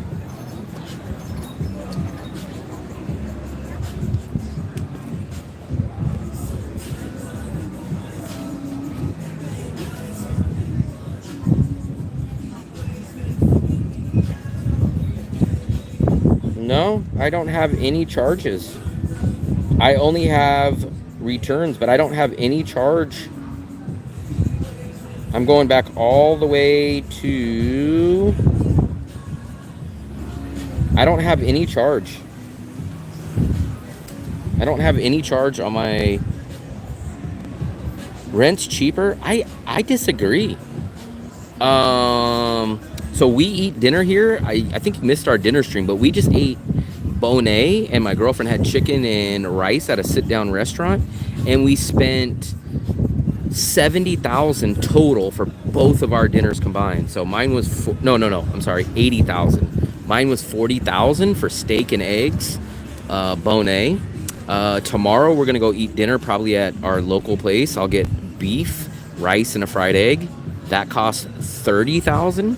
When we go to a Western restaurant, we go to Bikini Bottoms here, and we spend 200,000 on 2 double cheeseburgers, a burger for her, burger for me, and a huge order of fries. That's one of our more expensive. We get eggs out here for 23,000 VND. That's what I'm saying. That's what I'm saying. So you're not comparing apples to apples, though. You can't do that, Tom. So you can't be like, hey, I'm gonna compare Tokyo to a tiny little village in Vietnam. So you got to compare apples to apples. Like An Thuong, where we're at right now, so compare the most expensive tourist Western #1 area in Ho Chi Minh, and then compare it to that. Because like, yeah, I can go say, hey man, we went to the city of Dong Hoi, which nobody knows about, and we can go get rent for $4 million there. But guess what? There's no Western amenities there. So you have to compare apples to apples. Like, we could go live across the river in a tiny little local neighborhood and spend half of what we're spending. Sun Tra is definitely cheaper than An Thuong. But like I said, for me and my girlfriend to live here, we spend $750 a month on every single bill. And 70% of that is our rent. We spend $550 a month on rent, and me and my girlfriend spend $200 total on everything else. So 70% of our budget is our rent. If we went down to a 1-bedroom, our bills for 2 people to live on the beach, go out to dinner every night, would be like $650 in the #1 district, #1 tourist area of Da Nang, smack dab on the beach. Like, we could not live in a 2-bedroom, 2-bathroom in D1 and go out to dinner every night and live for $650. It would be impossible. If we went to D1 for 2 people and lived in a 2-bedroom, 2-bathroom, we'd be well over $1,000 every single month for sure. For sure over that. Yeah, so I'm looking at my bank statement. They did not charge me. So there's some reason why I was not charged. So you can go to Sun Tra. Sun Tra is probably $100, in my opinion, cheaper than An Thuong. But here's the downside about Sun Tra. Sun Tra, you don't have walking distance to everything that you want in An Thuong. So everybody we know, 99.9% of people that we know that went and stayed in Sun Tra, they all end up coming back and end up living back here in An Thuong. So Sun Tra, actually the apartments are nicer, they're bigger, they're cheaper. But what sucks about Sun Tra is all the businesses and all the places that people like to go to are not in Sun Tra. Everything's in An Thuong. So everyone ends up commuting or spending money to get back to An Thuong, and living in Sun Tra doesn't make sense. You end up spending money, or you end up spending commuting time every day to come back. Yeah, if we got 1 bedroom, we would I think we would barely be over budget with 1 bedroom. That's the only reason why we've thought about the debate about going to a 1 bedroom. But the problem with going to a 1 bedroom is it's so painful for us to pay for a 1 bedroom damn near the same price that we're paying for our 2 bedroom now, because the landlords are jacking the prices up, which means a lot of these landlords are asking for 2 bedroom prices for 1 bedroom apartments. And we're like, wait a second, why would we go down to a 1 bedroom for $64 less a month? Like, we're going to lose a bedroom, we're going to lose a bathroom to save $2 a month? That's a hard decision. I appreciate it, Tom, man. I appreciate it. I appreciate it. I appreciate everybody that stuck around, man. You guys are sticking around and chatting. Past few days, I kind of think, I don't know if you guys were busy or what, but we've had some awkward couple days. We'll probably try to go upstairs. Go up. I'm thirsty, man. Danong is starting to get hot now. It's definitely starting to get hot now. It's definitely getting hot and humid. Let's see if we can. I don't have the elevator key, so we're gonna have to borrow one.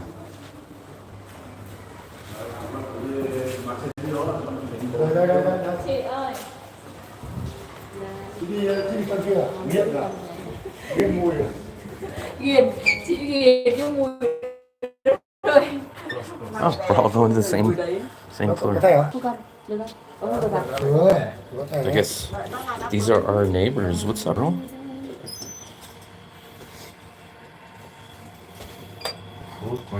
Yes, we had Bonet tonight. Well, Fluffy had chicken.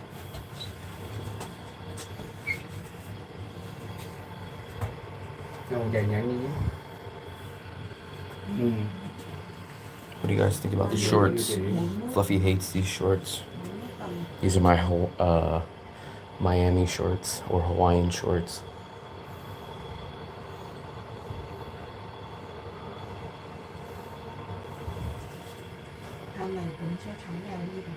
Laue? What is Laue? I'm not sure what that is.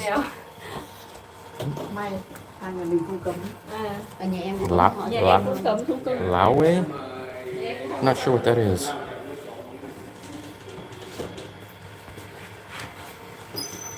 I can't wait to get into that AC. I bet you Fluffy turned on the AC in the living room. Lao Y. I'm not sure. I'm not sure who that is.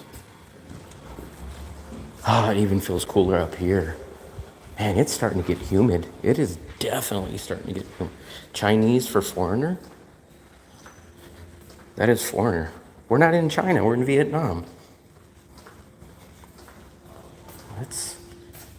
Can't show you guys my password. You guys will try to come in and use my AC. I think I can feel the AC. Let's see if Fluffy turned it on. No. I'm surprised, but she is washing close. Close enough. If everybody that I know says Vietnam and China don't get along. I've been to both countries, but most people, look, Fluffy's got all her stuff. I hope she packs and cleans all this before we go on our trip. Amazing. Balcony. Let me log into the Wi-Fi really quickly. We don't want to drain our data.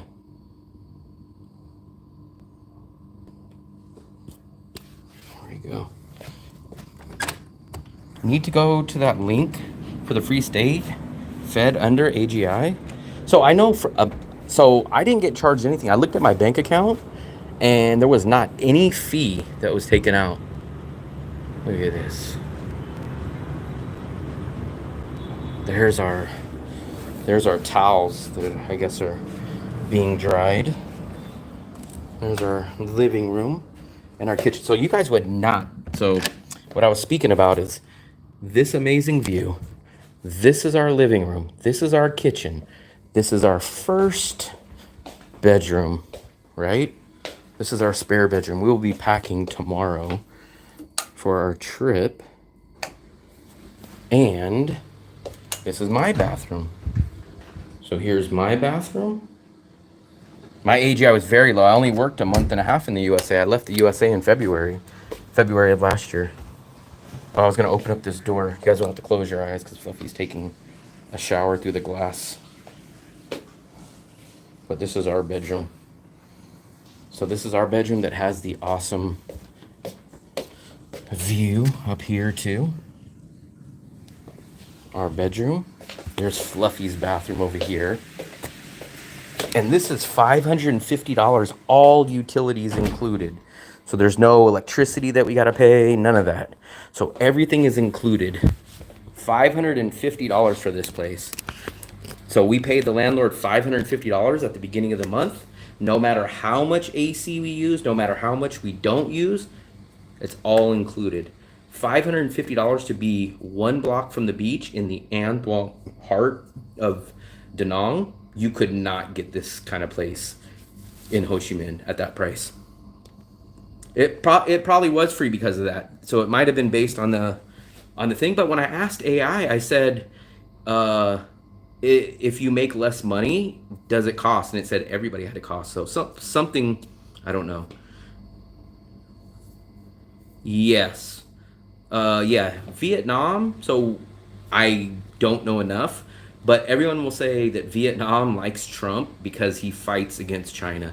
So we get a lot of people to come in here and like, isn't China and Vietnam, aren't they on the same side and aren't they friends?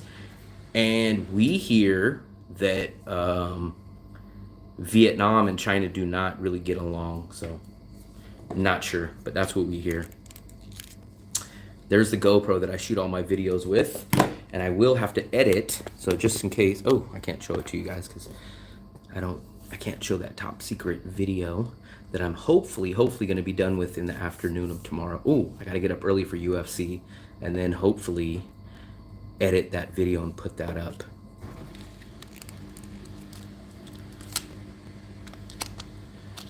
I think I'm going to have to take a shower too. It's freaking hot. It is hot. So I think that's where we're going to wrap it up, guys. Tomorrow is going to be an editing day. We got to pack up for our trip. I got to edit tomorrow. I got to watch UFC. And then we got to wake up early for the train. We got to be there at 8, which means we got to probably leave here no later than 7:30. So we will be on the train early. So once again, I appreciate all you guys that stuck around. Thank you guys very much. Big thumbs up. If you guys haven't subscribed, please hit the subscribe button. I think it's somewhere over here. It does help the channel grow. Our big goal for this month is to reach 6,000 subscribers. We're very, very, very close. I think we're at the, I think we're like 170 away. What, Fluffy? I feel so fresh. Good for you. Let's just do a quick update on see how far. So we're 164 subscribers away from 6,000. So we're going to try to get there this month. We're going to try to have 6,000 subscribers before the month of April. And then we will have a meetup. So the meetup will be at 6,000. Once again, appreciate it. See you guys all later. Happy travel!